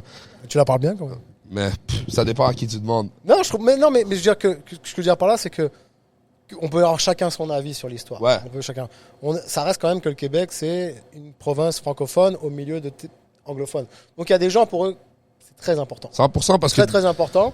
Et du coup, est-ce que tu veux que ces gens te supportent? Si Oui. déjà tu pars sur cette base-là, ils vont pas te supporter. Déjà, tout de suite pour eux, c'est non, en fait. Est-ce qu'ils sont radicaux dans ce qu'ils pensent? Peut-être. Peut-être qu'ils auraient plus l'ouverture de dire à la personne, écoute, je viendrai à ta compétition si tu mets... J'ai eu des gens qui m'ont dit, je vous le jure, hein, j'ai eu des gens qui m'ont dit, vous n'avez pas traduit le règlement ADCC en français, je n'irai pas à la compétition. Parce qu'il y a la fédération française qui a fait le règlement IBJF en français, donc on a pu le mettre sur le site. Mais à faire un règlement avec la subtilité des techniques pour bien expliquer en français, c'est du travail. 100%. Puis eux, il y en a certains qui m'ont dit, moi, tant que le règlement sera en anglais, ouais, c'est vrai. Je devrais... Ouais, non, c'est vrai. Je te le fais pour 300. Je demandais à un jeune de 14 ans. Je vais lui donner 1 mois d'entraînement et il va le faire, le jeune de 14 ans, sur son téléphone. Là. Une des choses que je trouvais que c'était important de mentionner, tu sais, puis je te lève mon chapeau par rapport à ça, mais tu sais, je suis pas au courant des autres fédérations puis comment ça fonctionne, mais je peux vous dire que pour la Fédération québécoise de jiu-jitsu brésilien, Johnny est toujours disponible. Oui, moi, on est un propriétaire de gym. On a un accès parce qu'on te connaît, fait que c'est sûr qu'on a un accès. Mais moi, peu importe la question que j'ai eue, que ce soit relié au règlement, que ce soit relié à un tournoi, relié à un événement, peu importe la question que j'ai eue, tu as toujours été présent, tu as toujours été là pour prendre l'appel, mais pas juste prendre l'appel, prendre le temps de bien expliquer, donner ton avis, puis d'offrir un support et non de jouer à la police. 100%. Tu sais, puis je te lève mon chapeau par rapport à ça. Regarde tout simple la compétition que vous avez fait. Vous aviez peur en fait du côté du coût, combien ça coûtait. Vous avez vu finalement on a trouvé une solution. Ouais. C'est super simple, qui vous a pas coûté grand chose, Ouais. quasiment rien, et c'était sécuritaire, et C'était c'était structuré. légal, on avait les assurances. Et en plus, vous m'avez permis de tester un nouveau système qui, en fait, certains arbitres d'un certain niveau, classe A, en fait, qui pourraient être des hybrides inspecteurs également pour les petites compétitions comme vous. Fait que la personne, c'est sûr qu'il est payé un peu plus, mais ça évite de déplacer 2 personnes, devoir payer 2 fois plus. Après, comme je dis, nous, on a une grille salariale des arbitres. Je peux te dire que Marty était pas mal plus sévère ici que dans d'autres compétitions. Il a été sévère, Marty. Là. Ouais, il était sévère, mais en même temps, c'est parce que je pense que c'était la première fois, il voulait bien le faire. Ah oui. Puis c'est correct. Ouais. Ouais, bien ça sûr. fait partie de la game. Et puis moi, tout le monde m'a dit c'était un super événement, ça s'est super bien passé. Ah, on s'est tellement amusé, bro. Il y a des premiers promoteurs, des fois, je suis désolé, on arrive là, je citerai jamais personne parce que c'est plus une observation générale. Ouais. Mais pas de scorekeeper, personne au podium, pas de micro. Les fondamentaux sont pas là. Rien de sécuritaire, des barrières à côté des. C'est pour ça que l'inspecteur il arrive le matin, il remet tout bien. Puis l'inspecteur, malheureusement, des fois, on va me dire ah mais il sert à rien ton gars, il est juste là. Oui, mais c'est un pompier en fait. Il faut voir ça comme un pompier, il est un garant du règlement de sécurité. 100%. Il est le buffer entre le gouvernement et le promoteur. Si je laisse faire les promoteurs, peut-être que dans 10 ans, on n'aura plus besoin d'inspecteurs. Peut-être que les promoteurs ils feront super bien leur travail et on n'aura plus de problème. Mais tant qu'il y a des nouveaux promoteurs et des gens qui ne sont pas à l'aise avec le règlement de sécurité, on est obligé de passer par là. On est obligé de passer par là parce qu'il faut s'assurer. Donc en tout cas, en revenant sur le sujet des assurances, la fédération va payer beaucoup plus que les autres années, elle va être beaucoup mieux couverte en tant que fédération. Et vous, ça vous permet d'accéder en tant que gym à un programme qui coûte, il me semble, c'est 11,50$ par participant. Donc en gros, c'est l'équivalent d'$1 par mois par participant. Donc si dans votre école, vous dites, bah, moi j'ai 100 participants, ça va me coûter à peu près 1150$ plus taxes. L'année. C'est pas si excessif que ça. Non. Nous, on a comme 12 membres. Ça va nous coûter $14 par an. C'est sûr que bien sûr que c'est à la confiance. Moi, j'ai pris mon système, j'ai regardé combien j'avais, j'ai dit ok, c'est parfait. Puis au bout du compte, bah, j'ai payé $400 de moins qu'une assurance qui me couvrait 10 fois moins bien en fait. Ça veut dire que si nous, par exemple, maintenant, on veut cette assurance-là, on a accès à cette assurance. Exactement. Vous avez tous accès à cette assurance-là. Moi, je l'ai pris Coma tout de suite. J'ai même pas hésité une seconde. Comme je vous dis, on a accès à un programme qui normalement est subventionné par le gouvernement. Donc là, il y a un assureur qui a accepté de le faire. Vous avez vu comment ça se passe en ce moment en Floride, il n'y a plus personne qui assure les ouragans. À Los Angeles, il n'y a plus personne qui assure les incendies. Ouais. Tu sais, maintenant, il y a plein de choses que les assureurs, maintenant, ils sont en train de couper. Ouais. Ils vont sur les trucs safe, ils vont plus. Et je suis sûr, on n'est pas classé dans les trucs safe. Donc que cet assureur-là, il dit oui, let's go, on y va à fond. Maintenant, ce qui est bien, c'est que la prime minimum, c'est $500. C'est-à-dire que même les petites écoles qui vont avoir 20, 30 élèves ou quoi que ce soit, bah, $500, c'est pas tant que ça. Parce que moi, par exemple, j'avais pris mon assurance avec une compagnie régulière. Je payais quasiment 2000, 2500 l'année à peu près. Et j'ai un ami qui avait 4 fois moins d'élèves. Il m'a dit, donne-moi le contact. Il a contacté. C'était le même prix. Mais c'est le même prix parce qu'en fait, pour eux, 40 élèves ou 120 élèves, Le danger est le même. c'est pas 40 et 2000. Non. C'est 40, 120, donc c'est le même prix. Ouais. Donc je comprends que pour le petit gars, la petite école qui a 40 élèves, peut-être que $2000 par an, ça fait cher. Surtout de ne pas être assuré comme il faut en plus. C'est juste une assurance. En fait, c'est juste pour pouvoir rentrer dans les lieux en fait. C'est une assurance, c'est même pas une assurance techniquement pour te protéger, c'est une assurance pour pouvoir avoir une business. Ouais, parce que c'est pour avoir une business. C'est parce qu'en fait, c'est-à-dire que, bon, vous, elle est belle, votre école, tout est bien construit et tout, mais des fois, il y a des écoles, je rentre dedans, et oh, t'as des plafonds super bas, t'as des poutres. Tu te dis, ok, mais même là, au niveau. C'est qui a eu les permis, comment ils ont fait ça, tu sais. 100%. Puis, il faut qu'ils se couvrent, tu sais, parce que tu vois des trucs dangereux dans des écoles, des fois, mais des fois, tu le sais même pas, tu sais. Donc, c'est à ça qu'a sert cette couverture, c'est plus sur le côté structurel, du côté commercial, et pas du côté pratique. 100%. Donc ça, c'est une grosse avancée pour nous. Donc là, demain, je parle avec la personne. On va commencer un système en fait de réunion, d'explication. En fait. Donc elle va expliquer le programme aux écoles. Nous, on le postera. Puis plus les gens vont adhérer, bah, tant mieux pour eux en fait. Ça va sûrement, 1, baisser leurs coûts, 2, être mieux assurés. Puis 3, être centralisé. Puis la troisième étape du volet, c'est que même en tant que promoteur, ils auront sûrement des assurances moins chères pour les événements. Parce que du coup, ils vont se dire, OK, la fédération est assurée, les écoles sont assurées.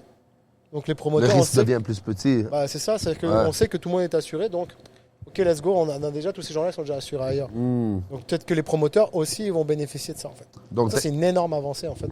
Ceci étant dit, ce serait une bonne idée que toutes les gyms de Jiu-Jitsu prennent cette assurance, si ce serait possible. Plus il y en a, plus ça baissera les coûts pour tout le monde. Hein. C'est Voilà. toujours pareil. Hein. C'est juste un avantage des gym owners, anyways. Bah, c'est ça, surtout qu'en plus, le gros point majeur, c'est que c'est même pas plus cher que ce que vous payez. C'est ça. Ça va sûrement être moins cher même. C'est ça qui est avantageux, c'est que si on dit aux gens, ok, t'es pas d'accord avec ça, tu t'en fous, mais tu vas payer moins cher, il y a peut-être ceux-là, ils vont dire, ok, fuck that. Ouais, 100%. Je paye moins cher, j'y ouais, vais. ben oui. Puis en plus, je suis mieux couvert, pourquoi pas, tu sais. Malade, ça c'est une très bonne nouvelle, les C'est une assurances. très très bonne nouvelle. Là, la deuxième chose qui va être importante, donc comme je dis, on travaille fort encore pour les arbitres, pour former. C'est dur parce que les journées sont longues. Un arbitre, il est payé 200-300 $ pour la journée. C'est-à-dire, on prend un arbitre de hockey, un arbitre de soccer, il fait ça 1h30, puis c'est fini. Ouais, il va à la maison. Il va à la maison. L'arbitre, là, il est 8 heures sur le tatami. 100%. Les journées sont super longues. Là. Il y a beaucoup d'émotions. Et l'autre problème, la troisième chose qu'on va mettre en place, c'est essayer de plus en plus sensibiliser les coachs au règlement. Et c'est facile maintenant parce qu'il y a des vidéos à BGF, tu regardes toutes les vidéos, ça prend 1 heure. Tu regardes la vidéo à DCC, ça prend 1 heure. Avec Mojassim, une vidéo de 53 minutes. Si juste les gens ils la regardent régulièrement, même moi, en étant vraiment à cheval sur le règlement, j'ai encore l'autre jour un jeune de mon école, là, des débutants, l'autre il le slam et il poste la vidéo. Ah, j'ai slamé 2 gars ce soir. Félicitations. Oh ma BJJ, il me tag en plus. Je suis genre quoi? Cancel le membership. Refund, revient plus. Que c'est un gros travail. C'est un gros travail parce que les gens ils rentrent dans l'école et ils ont. C'est pas la première chose qu'ils vont faire, c'est lire le règlement. Non. Ils vont aller chiffonner, ils vont aller se battre sur le tatami, Ah oui. ils vont essayer de soumettre la personne, ils vont 100%. essayer de montrer qu'ils ont de la force ou quoi, surtout les débutants. Ils vont être hyper spasies, c'est eux les plus dangereux en plus. J'ai eu une situation il y a 2 jours, non? Je suis assis avec un gars, j'essayais de lui expliquer que comme yo, même expliquer à un nouveau, juste lui expliquer le concept de spase. Des fois, il comprend pas lui. Ouais. Lui, mais non, je survis, j'ai fait mal à personne, j'ai pas, il est meilleur que moi, il est plus fort que moi et tout. C'est comme, je te dis pas que t'as fait quelque chose, t'as rien fait de mal encore. Je fais juste t'avertir pour le futur. Le danger que tu pourrais avoir sur quelqu'un, surtout si t'es 6 pieds 4 de 125 livres, frérot, genre, ton mode de survie n'est pas le même qu'un gars de 5 pieds 7, 165 livres, tu comprends? Juste, ils tournent déjà. Ils Le t'envoient, coup de coude à travers la mâchoire, le gars il dort sur le matelas, tu sais même pas qu'est-ce que t'as fait, tu comprends? Puis c'est vrai que des fois, mettre de l'emphase sur les règlements, ça pourrait peut-être sensibiliser cette nouvelle personne quand elle rentre dans le gym, comme, ah ok, j'ai pas le droit de slammer la personne dans le matelas. J'ai pas le droit de sauter sur lui. J'ai pas le droit de lui foutre des coups de coude, des coups de genoux. Comme... C'est des choses que nous, on prend comme pour acquis dans le sens, on sait ça, nous. Ça fait 10 ans, on fait du C'est judo. dur de le transmettre. Mais la personne qui rentre pour un cours d'essai pour la première fois, qu'est-ce qu'elle Mais la réalité, c'est comment vous l'avez appris sur le terrain. Ouais. Y a pas, par exemple, les autres endroits, les autres judo, ils vont les apprendre. C'est ancré dans leurs valeurs. Ils vont. T'as pas un cours théorique avant de commencer le judo, tu sais. Non, c'est ça. Il faudrait quasiment que les coachs, ce serait quasiment un truc, ça va prendre des années avant de faire ça, mais dire, le gars il rentre dans l'école, va voir les vidéos. Peut-être tu vas rien comprendre aujourd'hui, mais tu as une petite idée de ce qui se passe. Il re-regarde là dans 1 an. Tu vas mieux comprendre. C'est fou, ça me rappelle. Tu sais, moi, j'ai travaillé au Tim Hortons longtemps. Mon père avait des Tim Hortons et tout. Les DVD de formation, c'était le numéro 1. La première chose qu'un nouvel employé devait faire dans le Tim Hortons, c'est faire ses DVD de formation. Et il pouvait pas travailler dans le Tim Hortons sans sa DVD de formation. Parce qu'il y avait tellement de règles et de lois et de choses à suivre que tu... Ouais, exact. Puis même juste sur le comportement, tu sais, pas juste comment parler avec une autre personne, comment dealer avec quelqu'un qui est un client qui est pas content et tout. Peut-être qu'ici, par exemple, un nouveau qui rentre, il pogne, il fait quelque chose de spaz. Quelqu'un réagit mal, il dit « Hey, t'es spaz », il lui fout une claque.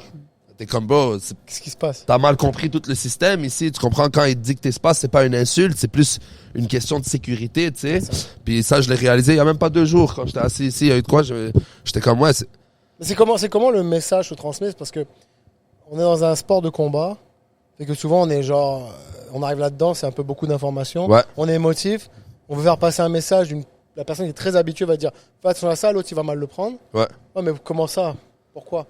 Puis le problème est toujours là, c'est l'ego. C'est l'ego aussi. Si les coachs arrivent à mettre l'ego de côté dans les compétitions, dans le sens que, ok, finalement, et c'est ça qu'on essaie de transmettre le plus avec la fédération, par exemple, il n'y a pas longtemps, on a posté le système de ceinture pour les enfants. Comment ça fonctionne? Il y a beaucoup de coachs qui ne savent pas comment ça fonctionne pour les enfants. Ils ne savent pas qu'arriver à 15 ans, année de naissance à budget, parce que c'est l'année de naissance. Par exemple, ça c'est un des plus gros trucs que les courriels j'ai à répondre. C'est les gens qui me disent, ah mais je comprends pas, mon enfant, il n'a pas encore 16 ans, mais il est juvénile. Ou alors il n'a pas encore tel âge, mais il est dans la catégorie au-dessus. Je dis parce que les standards internationaux, c'est l'année de naissance. Mais eux, ils m'envoient un message comme, vous êtes trompés. Nous sommes trompés. On n'a pas mis les dates de naissance comme il faut. Non, Le règlement, le standard, il est comme ça. Si tu es né en 2010, tu as 15 ans. Même si tu es né en fin d'année, si tu es né plus tard. À partir du moment où tu es né en 2010, bah, tu es dans telle catégorie. Puis c'est tout. Et arrivé en juvénile, tu peux plus mettre une ceinture enfant. Donc qu'est-ce qu'on fait? Qu'est-ce qu'on met comme ceinture quand une fois que tu es juvénile? La plupart des coachs ne le savent même pas. Ah, si tu es blanche, tu restes blanche. Si tu une ceinture de couleur, tu passes bleu. Si tu une verte, tu es bleu ou mauve. Ah ouais, hein? Ouais. Ça serait une Bleu. Ouais. C'est comme ça le règlement. Et je sais que c'est pas tout le monde qui adhère à KBJF ou quoi que ce soit, mais c'est un standard. C'est un standard qui permet d'aller vers tous la même chose. C'est sûr qu'une grey belt versus une green belt, il y a un écart énorme. Et malheureusement, c'est comme ça. Tant pis pour lui, il a commencé tard. Qu'est-ce que tu veux faire, exact? Comme ça, il a eu sa grey belt, mais c'est-à-dire qu'il a quand même un minimum d'expérience. C'est sûr, c'est ça que j'allais dire aussi, mais le monde, ils exagèrent l'histoire. Par exemple, souvent, là, tu vas aller à une compétition, il y a un blue belt, ça fait 4 ans, il s'entraîne, puis un blue belt, ça fait 1 an, il s'entraîne. Puis le blue belt, ça fait 4 ans qu'il s'entraîne, il va fumer le gars de 1 an.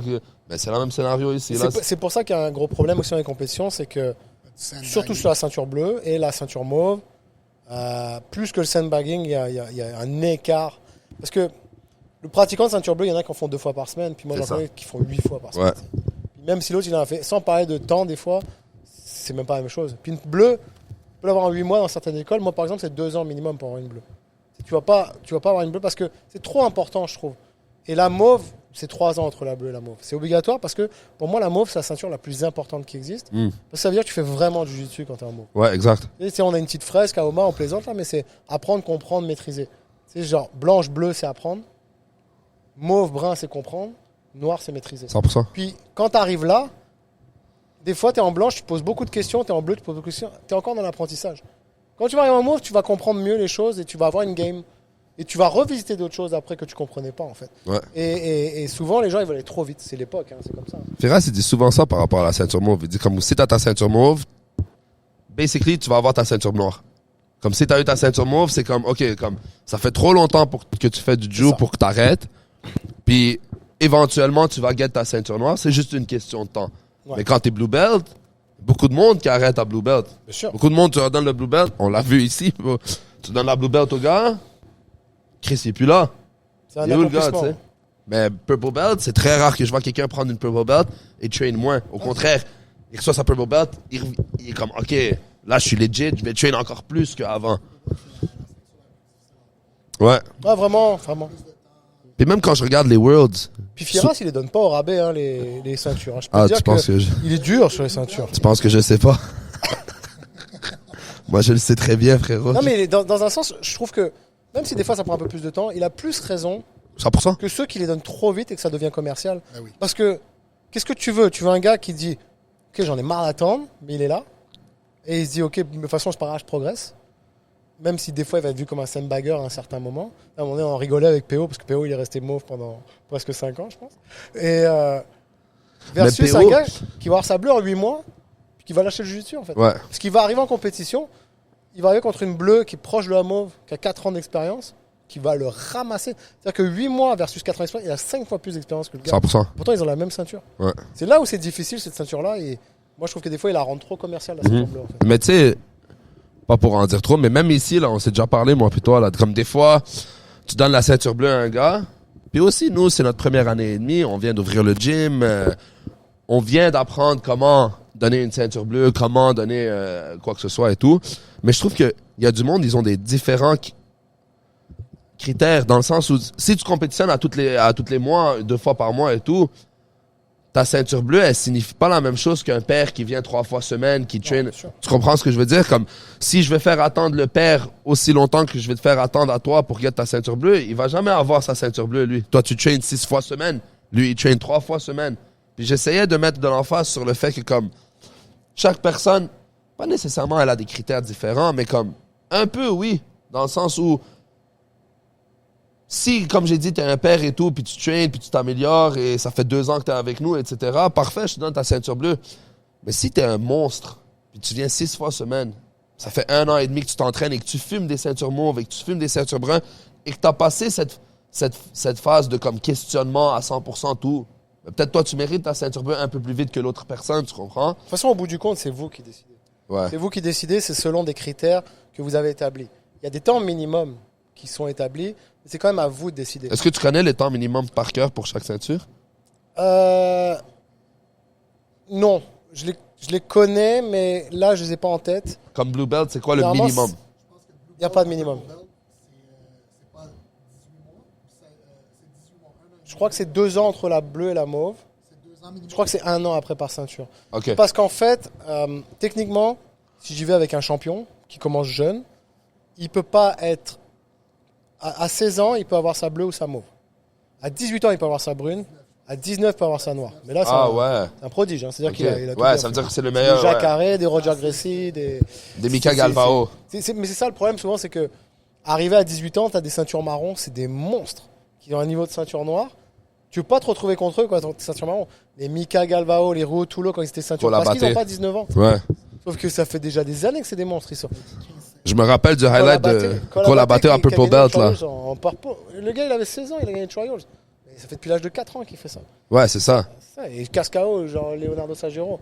Je veux dire, il fait ça depuis l'âge de 6 ans. On parle des belts. Il n'y a rien. C'est mieux d'être un white belt qui a le niveau de blue belt. Puis Kappa. Puis que les gens disent shit encore white belt que d'être un purple belt qui a le niveau d'un white belt. Il n'y a rien de pire que de ne pas avoir le skills pour la ceinture. Puis les coachs qui promotent pour les gens qui ne méritent pas la ceinture, ils font juste faire mal Au sport. C'est surtout quand ça devient commercial et sur une base de temps. Ouais. Ça devient dangereux parce que... Avec tes check-in. Ouais, c'est ça. Ah, t'as check-in X, Y, Z, parfait, t'as fait 120 check-in, tu mérites ta bleue. Mais je peux faire 120 check-in et être pourri et jamais écouter le cours. Il y a 3 choses que je dis à mes élèves. Vous voulez vos ceintures. 1, entraînez-vous. 2, payez votre abonnement. C'est pas vrai qu'ils vont venir gratuitement. moi. Ouais. Ça me permet de rattraper les abonnements souvent. Ceux qui payent. Rappelez-vous. Rappelez-vous, il faut payer vos abonnements. Non, parce qu'il y a un respect. Nous, on travaille pour vous. L'école, ça se paye. Hein. Je veux dire, il faut Mais travailler. tu vois, ça, c'est un point de vous deux que vous avez très bien, que moi, je suis pas encore...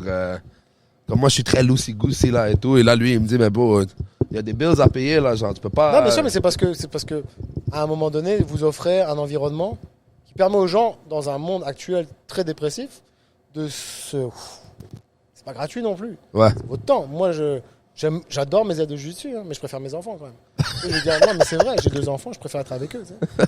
Je veux dire, ne pas avoir de temps avec mes enfants pour passer du temps avec des gens qui sont en train de se transpirer dessus. Et sans te Je payer, plaisante et sans payer. Et qui me disent, oh, t'inquiète. dans 2 semaines. Et à un moment donné, si c'était gratuit et qu'il n'y avait pas de loyer à payer, je te dirais ok, peut-être. Ouais. Si c'était un truc communautaire subventionné, je te dirais peut-être. Mais là, je suis désolé, c'est cher. Ouais, tu prends de la bouffe de mes enfants. C'est que je veux que. Et puis même par respect pour celui qui paye, en fait. Par respect pour celui qui paye. Donc, et la troisième chose, je dis souvent en plaisantant, c'est de fermer votre gueule.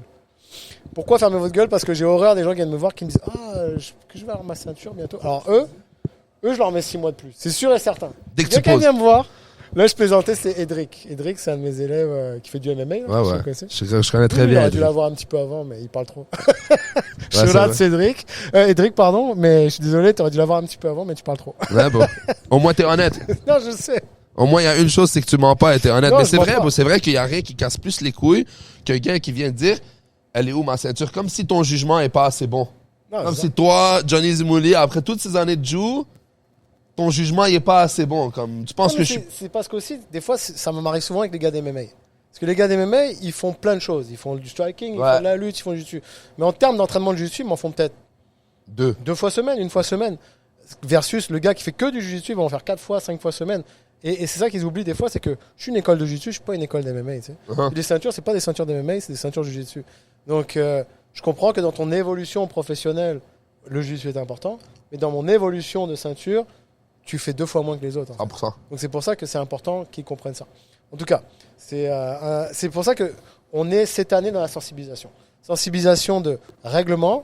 On va essayer avec les assurances d'aider de plus en plus. Mais il y a 2 autres aussi aspects qui sont importants. On en a parlé d'ailleurs avec Matt plusieurs fois. Là.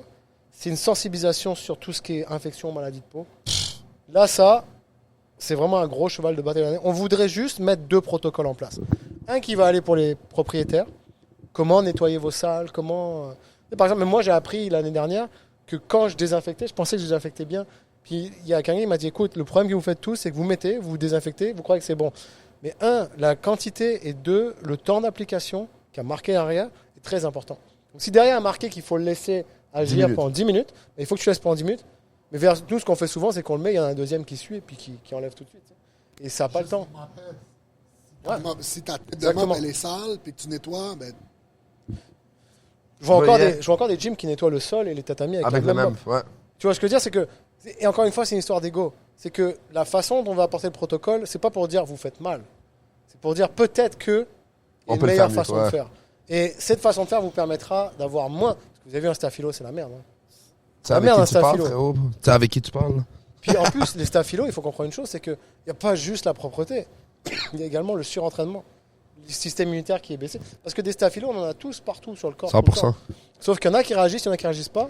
Et ceux qui réagissent, c'est au moment où leur système immunitaire va être beaucoup plus bas. Par exemple, je parle avec un gars qui s'entraînait chez vous avant, puis maintenant qui est à Oma, c'est Yassir. Ouais, C'est plus une question de géographie. ouais. Et lui, il travaille beaucoup là-dedans, on a des grosses discussions Ouais. sur ça.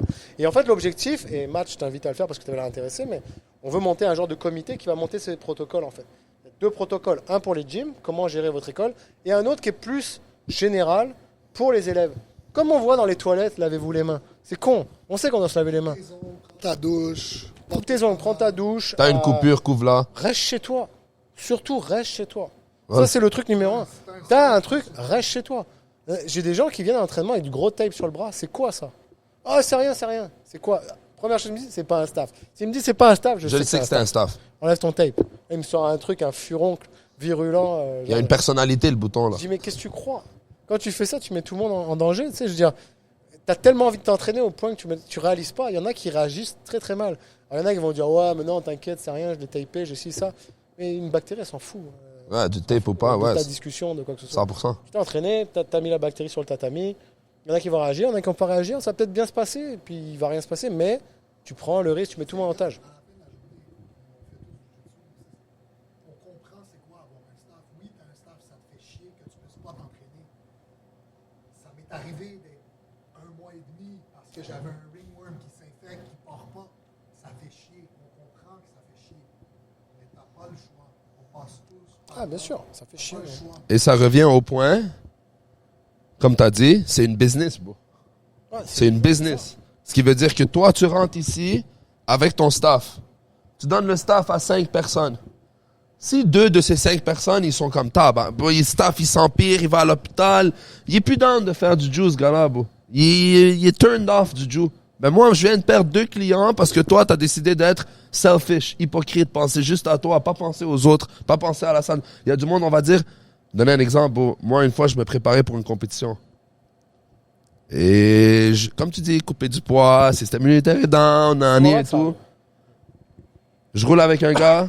Après la roulade, je vois en haut, par chance, son short roule, son boxer roule. Le rouge que tu vois, mon gars, le point que tu vois, énorme. Je dis, c'est quoi ça? Il me dit, un poil incarné. Je dis, ah ben, un poil incarné. Le lendemain, je me réveille, frérot, sur le chest. La même boule, comme si il l'a copy-paste sur moi, la boule. Ici. Je lui ai envoyé une photo, je lui ai dit, il est beau ton poil incarné. Comme, faut que tu prennes en considération que c'est une communauté ici, bro. Tu peux pas être hypocrite et égoïste. Frérot, moi, j'ai une académie. J'ai le staff. J'essaie de dire à 2 personnes comme je prends 2 personnes et je monte la technique pour essayer d'être le moins en contact possible avec le monde. Je m'assois ici, je regarde de loin. Si moi je fais ça, toi tu peux pas prendre le minimum et ne pas venir t'entraîner, bro. Le minimum, c'est ça. Puis une autre affaire aussi, on dirait qu'ils ont tout le temps une excuse. Le gars, il a un cercle plus gros que sa vie ici, c'est de l'eczéma. On va dire c'est de l'eczéma, frérot. Je te le donne. Prends une semaine que l'eczéma relaxe un peu, non? Mais si déjà les gens, un, ils restent chez eux, et 2, au minimum, ils vont voir un pharmacien. Genre, sans parler je sais qu'au Québec, c'est compliqué pour avoir un rendez-vous avec un docteur. Oui. Je le comprends. Et c'est ça qui fait que des fois, souvent, les gens, ils vont juste le laisser et attendre que ça passe. Un staphylo, c'est dangereux. Tu peux en mourir. Septicémie, tu peux en mourir, Tu vraiment. connais l'histoire du gars avec le contact, non? Son contact est tombé durant un match de Jiu. Il l'a repris, il l'a remis dans son œil. Il y a eu le staphylococcus dans l'œil. C'est rentré à son cerveau, il est mort. C'était où ça? C'est aux États-Unis. Sa lentille est tombée, il l'a ramassé, il l'a remis.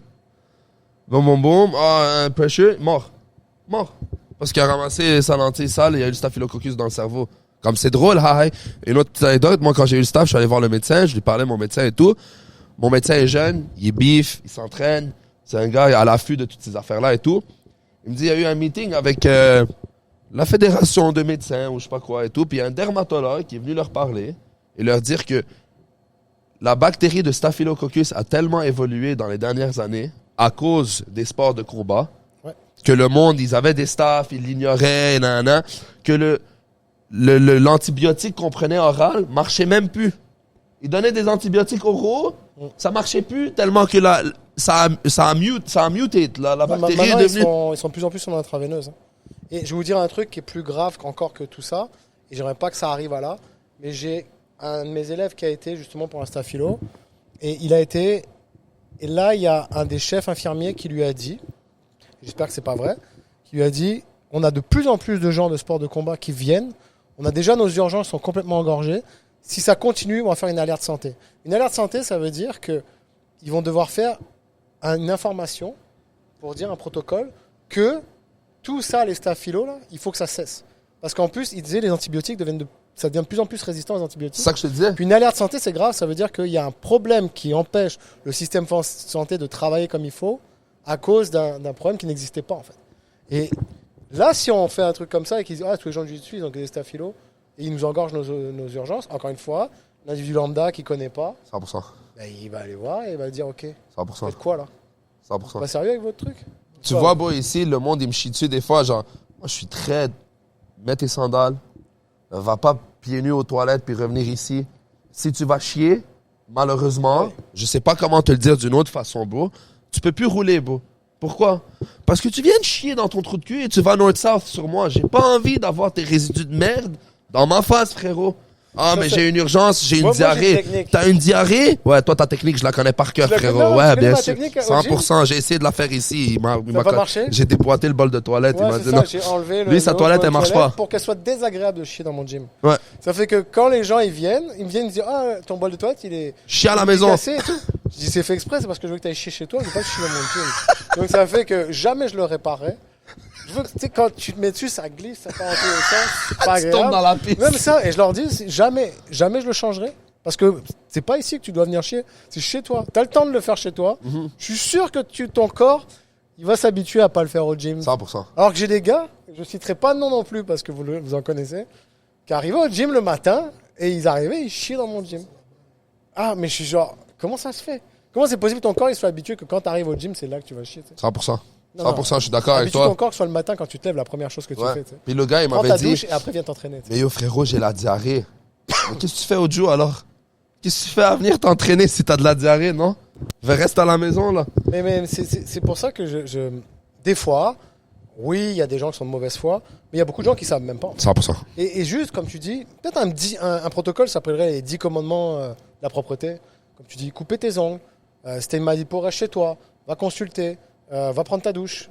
Tous ces petits trucs-là, peut-être le gars, il se dirait, s'il le voit dans sa face et que c'est un poster qui est dans le vestiaire, tous les jours, il le voit, ça va rentrer dans sa tête. Subconsciemment, exact. Mais au volume d'école qu'on a, on peut pas à chaque fin de cours dire hé les gars, coupez vos ongles, si ça. En plus, quand tu le fais dans un cours, les gens on dirait qu'ils le prennent mal. Tu sais. C'était exactement ça que j'allais dire là. C'est Ouais, quand. pour moi, je suis un porc. Moi, comment ça? Comme les nouveaux qui viennent au Basics Class, j'ai dit, je vous recommande fortement de prendre votre douche après le cours. Ouais, mais bro, j'habite à 2 minutes d'ici, genre, je comprends pas c'est quoi ton point.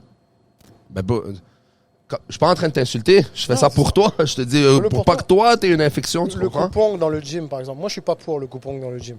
Le coupon, c'est à la maison, c'est personnel, un coupon. Je coupe mes ongles avec mon coupon. Je peux pas couper mes ongles avec 50 personnes qui ont coupé leurs ongles aussi. Ça revient au même, c'est qu'on se transmet les trucs. J'ai des gens qui viennent me voir et qui me disent, est-ce que tu as un coupon? Je leur dis, non, j'ai plus de coupon, moi, c'est fini. Tu fais ça chez toi. Je suis pas là, je suis pas ton père. Je suis pas là pour t'éduquer. Je suis pas là pour te dire. Je suis là pour t'apprendre le Je suis Joe. pas pour t'apprendre à te laver. Des serviettes. Ah non, mais vous vivez ça depuis pas longtemps. Moi, ça fait des années que je le vis. des fois, je fais des speeches devant tout le monde, puis je leur dis, je suis pas votre père. Vous comprenez une chose, si... Et en plus, c'est pas vrai parce qu'ils le savent. Ils le savent parce qu'ils le feraient pas chez eux. 100%. On dirait qu'une fois que tu rentres dans le gym, et moi j'ai vécu dans l'hôtellerie, parce que j'ai travaillé dans l'hôtellerie, c'est encore pire dans l'hôtellerie. On dirait que quand la personne est dans un hôtel, il pense que d'un seul coup, tout ce qui est dans sa vie de tous les jours n'est plus... C'est nous, c'est en charge de nous. Ouais, exact. J'ai eu un client qui est venu nous voir, coupure d'électricité dans le Vieux-Montréal. Toute l'électricité coupée dans le Vieux-Montréal. J'ai pas d'électricité dans ma chambre. Bah oui, il y a une coupure dans tout le quartier. T'es chez toi, t'as une coupure d'électricité, T'appelles qui? vulgairement, je ferme ta gueule, t'attends que ça passe. Mais lui, non, il fallait que l'hôtel ait une solution pour cette coupure d'électricité-là. C'est vrai que c'est drôle. Une fois maintenant que tu dis ça, il y a beaucoup de scénarios dans ma tête que je vois, genre, le monde me reprocher quelque chose ici. Et je suis comme, mais si ça serait chez toi, t'aurais fermé ta gueule, comme tu dis, pis t'aurais rien dit, là. Le tape, combien je ramasse de tape par semaine? Ah, bon, laisse-moi pas commencer. Tu jettes combien de fois du tape chez toi par terre? Jamais. Et en plus, je le sais parce que je le vois, le gars qui l'a, et puis je le vois, le gars qui l'a laissé. Tu sais. 100%. Les gens, tu sais, des fois, moi, c'est marcher pieds nus. Je laisse pas marcher pieds nus nulle part. Tu sais, sur le tatami, mais les débutants, dès qu'ils rentrent, c'est la seule chose que je leur dis. Les vestiaires, c'est là, tu laisses tes chaussures dehors et tu marches pas pieds nus à l'extérieur. Tu marches pieds T'amènes nus sur tes le tatami. sandales, puis tu mens. T'as des sandales, t'as des chaussettes, tu fais ce que tu veux, mais tu marches pas pieds nus à l'extérieur. Des cours, des fois, je pop-up où c'est pas moi qui donne le cours. Les gens qui mettent tout le temps leurs sandales, quand c'est pas mon cours, ils les mettent pas. Mais vous croyez quoi? Vous croyez que c'est moi qui vous fais la guerre? C'est ça. C'est pour des virus, c'est pour des staphylos, c'est pour ça. Et vous allez aux toilettes pieds nus? Mais vous êtes malade ou quoi? Ouais, c'est ça ça c'était mon plus gros pet peeve. Comme le gars, il va pisser avec ses pieds nus. Puis il revient sur le tatami comme beau, genre. Pense un peu, non? Prends un. Regardez dans les compétitions, c'est le pire, les compétitions. Les compétitions, des fois, je suis là, je regarde, puis je veux pas aller voir tout le monde et leur dire, ah, mettez des chaussures, Non, mettez non, des flip-flops, attendez. Mais c'est au coach de le faire. Mais je suis là et je regarde et je suis genre, avec Karl, on se regarde les deux, on dit, mon Dieu, mais les gens, ils. Puis c'est Tu te bats, tu sues, là Ouais. tu sèches, là tu vas te réchauffer, Un autre- tu te resues. un autre bail aussi. T'es stressé. Ton niveau d'anxiété est haut. Ton système immunitaire, c'est pas le meilleur en ce moment, tu comprends? Tu viens de couper du poids. Tu te bats, tu retournes à la maison, staff. Tu comprends? C'est normal, boss. Tu marches pieds nus partout, tu vas chier. Moi, tu j'ai vas remarqué descendre. 3 moments d'éclosion de staphylo, sans parler de propreté ou quoi que ce soit, après des grosses compétitions. Hmm. Parce que le tatami, il est utilisé peut-être 150 fois dans la journée, pas nettoyé, avec peut-être 300 personnes différentes, qui sont des fois allées marcher aux toilettes directement pieds nus, qui sont revenus parce qu'ils étaient stressés de leur combat, alors ils ont oublié toutes leurs règles de vie. La deuxième fois, c'est quand les gens se préparent, comme tu dis, coupure de poids, fatigue, système immunitaire très très bas. Puis l'autre moment, c'est les entre-saisons. Tu sais, quand il fait très chaud, d'un seul coup, très il fait froid. très froid. Ouais. Tu sais, les gens sont pas habitués, ils tombent malades, là ils vont s'entraîner, puis c'est là que ça. C'est ces trois moments que j'ai remarqué, mais les compétitions, les grosses compétitions, parce qu'en plus les gens souvent se sont préparés. Donc là, l'adrénaline elle relâche après, leur système immunitaire il redevient plus bas, sauf qu'ils ont passé 7 heures à se battre, à se ouais. battre dans du salle de salle en fait. Donc c'est pour ça que ce comité va être important pour monter des protocoles classiques de base, parce que faut quand même rester à notre place, on n'est pas non plus. Ouais, on n'est pas le système de santé, pas là. le système de santé, puis il faut pas dire n'importe quoi non plus. Ouais. Donc à un moment donné, j'en parlais avec Yassir, j'en parlais avec d'autres gens, puis je leur disais, faut faire attention quand même à ce qu'on dit.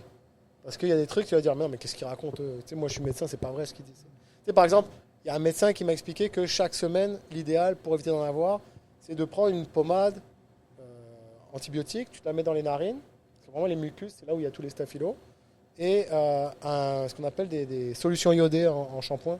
Je lave une fois par semaine. L'affaire rouge, là, Ouais, qu'ils c'est mettent ça, avant les c'est opérations. ça. On a la bétadine en France, on Ouais. appelle ça, mais ici c'est un autre nom. Puis tu fais ça une fois par semaine, les deux, normalement ça te clean tout. Et tu peux pas le faire tous les jours. Ça, De toute façon, ça te détruit toutes tes ça bactéries. défonce même ta les peau, bonnes. ouais. Et quand j'arrive le médecin, je dis, mais comment ça dans le nez, tu sais? Tu sais, un truc comme ça, je le mettrais pas dans un protocole. C'est ça, ouais, ouais. Parce que il a sûrement raison, parce qu'il y a plein de médecins après qui m'ont dit que c'était vrai. Mais j'ai pas envie d'avoir un débat entre médecins qui disent, mais non, je suis pas d'accord avec ça. Tu devrais faire ci, tu devrais ça. Non, non, non. Keep it to the minimum. Le Règle de minimum. base. Même coupe tes ongles, mets tes fucking sandales, prends ta douche. Si t'as de quoi, reste à la maison. Exactement. Même Yassir, il est venu me filmer ici pour me demander mon avis par rapport à ça. Non, Puis- parce qu'il doit faire 100 interviews Exact. pour valider son 100%. produit. Ça fait partie du cahier des charges, en fait. Mais tu serais surpris, bon, à quel point des fois, il y a des médecins qui savent sweet fuck all aussi, là.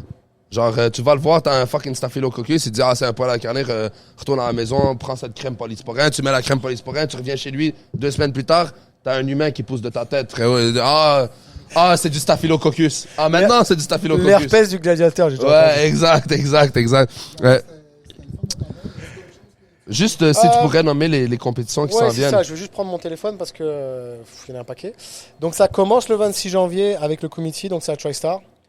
Moitié gratuit, moitié cash-pot. Donc il y a du gi, il y a du no-gi.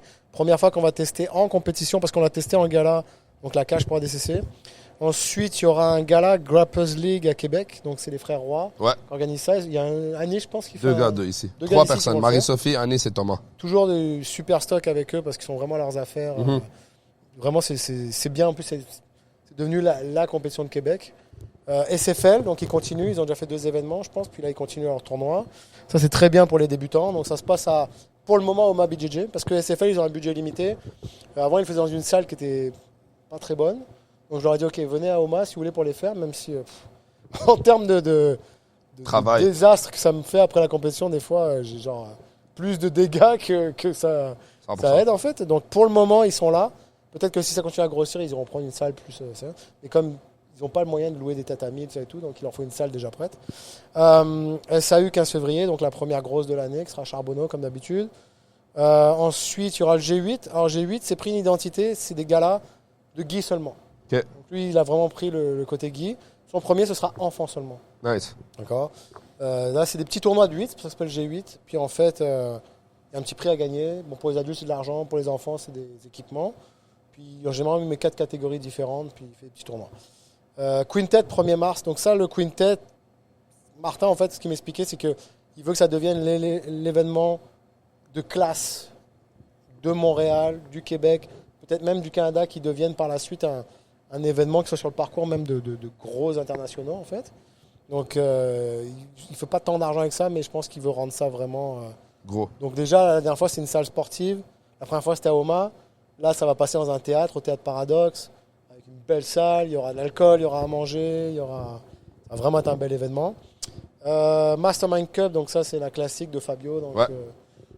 très bonne compétition, très bien organisée aussi, j'aime bien parce que C'est vrai très que familial. c'est vrai que le dernier mastermind que je suis allé, c'était tellement bien run. Ah ouais. Ça a tout roulé crème, il n'y avait pas de retard, tout était très très bien Les fait. dossards pour les coachs. Ouais, exact. Les coachs ressortent, pas une crowd, Rien. un crowd d'air, 6 Ouais. tatamis. Parce que des fois, au-dessus de 6, ça devient... Des fois, il y a trop de Il tatami. y a trop de tatamis. 6, je trouve, c'est bien, moi.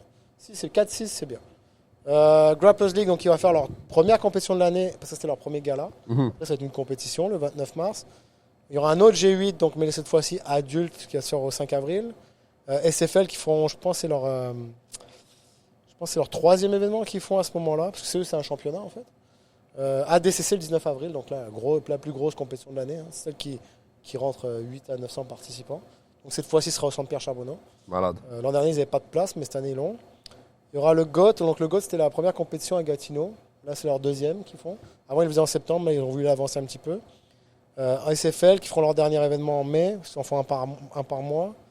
Matsuru, que j'aime beaucoup comme événement, parce que c'est un événement sur la rive sud. Il y a des prix à gagner à chaque fois pour les absolutes. Ils ont un peu une mentalité judo et d'organisation de grosses compétitions de judo. Donc ils sont très carrés sur le système médical. Charlotte Matsuru, bro. Ils ont mis les maths ici. C'est Ouais, de- ils ont mis des Sergio. nouveaux matchs, j'ai vu. Ouais. Ils sont beaux, ceux-là. Merci. Puis en plus, j'aime beaucoup Matsuru parce qu'ils sont très respectueux du personnel. Mhm. La dernière fois, ils ont fait une salle pour les arbitres avec à manger, tout ça et tout. Il y a des choses, c'est sa première compétition, il dit qu'est-ce que je pourrais ajuster. Il est vraiment dans l'évolution. Je pense que ça va devenir une bonne compétition. Puis les gens de la rive sud aiment ça. J'aimerais bien qu'il y ait un joueur qui ait même une compétition rive nord, Mhm. la vôtre, la grossisse. 4-5-0 Jiu-Jitsu Peut-être au Invitational. début c'est dans le gym, mais un jour ce sera peut-être. On sait jamais, Ça man. commence quelque Ben part, oui. vous avez commencé. à un Ben moment oui. donné, vous êtes là, hein, C'est vrai, t'as raison. pour représenter. Hein. Ouais, ben oui. C'est là l'identité de la rive nord. Ça. C'est vrai, il y a du monde ici à quoi il y a. Parle cash avec Matt, il va t'écouter. Ah, mais moi, comme je dis, je suis pas dans l'histoire de cash, moi je suis plus dans l'histoire de. Ça se passe bien, que tout le monde soit content. Pousser l'événement vers l'avant, ouais. Ensuite, le 8 juin, il y aura SFL qui feront leur événement absolute. Il y aura un autre SAU le 21 juin, donc pour clôturer les compétitions. Il y avait One Two Jitsu qui devait faire le dernier gala de l'année le 28 juin. Mais finalement, il m'a contacté, ce sera le 14 juin. OK. Techniquement, le dernier, ce sera le SAU le 21 juin. OK. Donc après, c'est l'été. Généralement, l'été, c'est plus calme. C'est pour ça qu'on a fait juste 6 mois sur le calendrier, parce que c'est encore trop loin pour parler. 100%. Puis dans la fin de l'année, on est en pourparlers pour qu'IBJF revienne peut-être à Montréal. Ah ouais, face à un BJF Montréal? C'est possible. Ce qui serait une bonne chose, parce que quand on arrive en ceinture noire, il faut des points. Ouais, Puis des fois, il faut aller loin pour faire les Open. ouais, Là, ça permettrait au moins d'être pas trop loin. 100%. Le problème des fois d'IBJF, par contre, c'est que des fois, dans les avancées, il n'y a pas trop de monde. Ouais. Donc, C'est vrai. Puis c'est pas donné. C'est Ouais, cher, hein. c'est cher, ouais. Puis c'est ça. Et il y aura des classiques qui vont revenir comme d'habitude. Puis ce qu'on veut, c'est que chaque année ce soit un calendrier qui se ressemble à peu près toujours chaque année, pour que les gens se disent OK, c'est sur mon calendrier. Ça, c'est mon horaire de Là, j'y compétition. vais. Ouais. J'ai des affinités plus avec eux, avec Mhm. d'autres. Et ça va être mieux comme ça, je pense. Ça va être beaucoup mieux pour tout le monde, plutôt que le free fall avec. C'est malade, le Jiu-Jitsu grossit tranquillement, pas vite, grâce à la fédération, grâce au support de tout le monde. Puis Sans toi, ben, ça serait pas où ça est, ben, c'est, Ah, c'est pas moi. Moi, je suis je suis celui qui connecte tout, on va dire. Je suis le point de connexion. c'est Mais le je point suis le plus pas- important, non? C'est pas moi qui pousse un promoteur. Vous avez fait un événement de Ouais. vous-même. C'est pas moi qui vous ai poussé à faire un Non, événement. non. Maintenant, je suis là dans le conseil, dans l'explication. Quand il y a des nouveaux promoteurs, je leur dis attention, les erreurs à pas faire ou quoi que ce soit. Ils m'écoutent, ils m'écoutent pas. Après, c'est leur problème. Hein. 100%. Il y en a qui veulent pas m'écouter, ils font ce qu'ils veulent. Après, ils ont moitié de sign-up qu'ils attendaient. C'est ton Eux qui problème. voient, ils font Ben ce oui. qu'ils veulent, tu sais, je veux dire. Mais je suis pas là je suis pas grâce à moi. Il y a rien qui est grâce à moi. Moi, je suis dans le conseil, je suis dans le soutien. Puis je suis là pour apporter parce que le règlement de sécurité, plus les règlements sportifs, c'est du sport. Hein. Pour les connaître, C'est du travail. beaucoup de travail. Et avec Karl, on est à nos affaires. Parce Shout out Carl. que Karl, il travaille très. Sans Karl, je pense que j'aurais lâché. Je dis vraiment. Non, mais sans plaisanter, il y a des moments, j'ai eu envie de lâcher C'est sûr, parce bro. que des fois, je parle avec des gens qui en fait, connaissent rien. C'est dur à dire ça, mais qui me rentrent dedans, genre, ah ouais, ça c'est n'importe quoi. Une fois, j'ai une ceinture blanche qui est coach adjoint qui vient me dire, ah, ton arbitre, elle est pourrie, elle comprend rien. Comme ça, hein, première phrase qu'il me dit. Je dis, comment ça, mon arbitre, elle est pourrie? Elle est championne du monde à BJF, ceinture noire. Comment elle peut être pourrie? Il me dit, regarde, j'ai la vidéo. Il a même pas donné 3 points sur le passage de garde, il donne un avantage. L'enfant, il passe la garde, une demi-seconde. L'autre reprend la garde, avantage. Normal. Je lui dis, bah, il a pas fait ses 3 secondes, tu sais. C'est quoi ça, les 3 secondes? Ah, ben. Donc, c'est-à-dire que tu viens en insultant la personne, sans connaître de quoi tu vas me parler. Tu es arrivé puis tu m'as dit, cette personne est pourrie. C'était ceinture blanche. Là, j'ai eu le dire, moi je pense que je vais devoir parler avec ton coach principal parce que cette attitude-là, c'est pas possible. Ouais. C'est pas possible parce que tu peux pas arriver énervé sans maîtriser le sujet. 100%. Puis il y a des fois, c'est des discussions, c'est plus. Il y a des émotions, comme tout, c'est normal, ça arrive. Il y a de la fatigue, il y a des choses à faire. Il faut toujours modérer. Ouais. Toujours modérer. Il faut surtout prendre toutes les informations, puis dire oui, lui, il aurait pu faire ça mieux, lui, il aurait pu faire ça mieux. On va apprendre de cette Et on situation. va apprendre. Ouais. Si on met l'ego de côté, ça va bien se passer. 100%. Et on est tous des êtres humains, on fait tous des erreurs. Et on en fera toujours, ça ne changera pas. Tu sais, mais Tant que le jiu-jitsu avance, bro, puis qu'on amène le jiu-jitsu à une place meilleure qu'il est en ce moment, je pense que c'est juste ça qui est important. Puis si tu regardes un match de hockey, et un arbitre est peut-être payé 100 000 l'année. c'est ça. Donc 4 arbitres, 5 vidéos, et même là, les gens vont pas d'accord. Exact. Exact. Bon point. Bon, merci Johnny. Y a-t-il quelque chose que tu veux ajouter Non, je pense que, à part ça, comme je dis, on va travailler sur tous ces sujets-là. On invite toujours les gens à venir nous aider. Envoyez-nous Des arbitres. une session d'arbitrage une semaine avant le. C'est pas juste une session, parce qu'on dit, je devrais arrêter de dire arbitrage. C'est une session de règlement. Puis ceux qui veulent devenir arbitre, il y a des critères pour devenir arbitre. Mais à la base, c'est sur les gens. Donc vous, les coachs, envoyez-nous vos élèves. C'est en ligne, c'est sur place. J'aimerais même bien en faire un 4-5-0 une fois. Pourquoi pas, Ben? Ouais. Pour être non, parce que je voudrais décentraliser de Oma, parce que des fois, on se fait attaquer, ouais, Oma, partout. Mais en fait, c'est pas vrai, c'est parce que c'est gratuit, c'est l'espace, c'est grand, c'est connu, on sait où aller. Mais à un moment donné, je veux décentraliser. Donc c'est sûr que moi, ça me prend 40 minutes de plus de venir ici. Mais c'est pas grave, il faut que je bouge, il faut qu'on engage les coachs à appliquer le règlement, l'apprendre, l'expliquer à eux, sensibiliser, s'il vous plaît, sur les maladies de peau, toutes ces choses-là. Je vous jure que ça va nous aider. Tout ça, ça va nous aider. Sécurité, règlement, infection. That's it, that's all. Déjà, on fait ces 3 choses-là cette année. Plus les assurances, on barre tout est cadenassé. Puis on y va de l'avant. On est safe. Le gouvernement, il vient nous voir si ça va pas.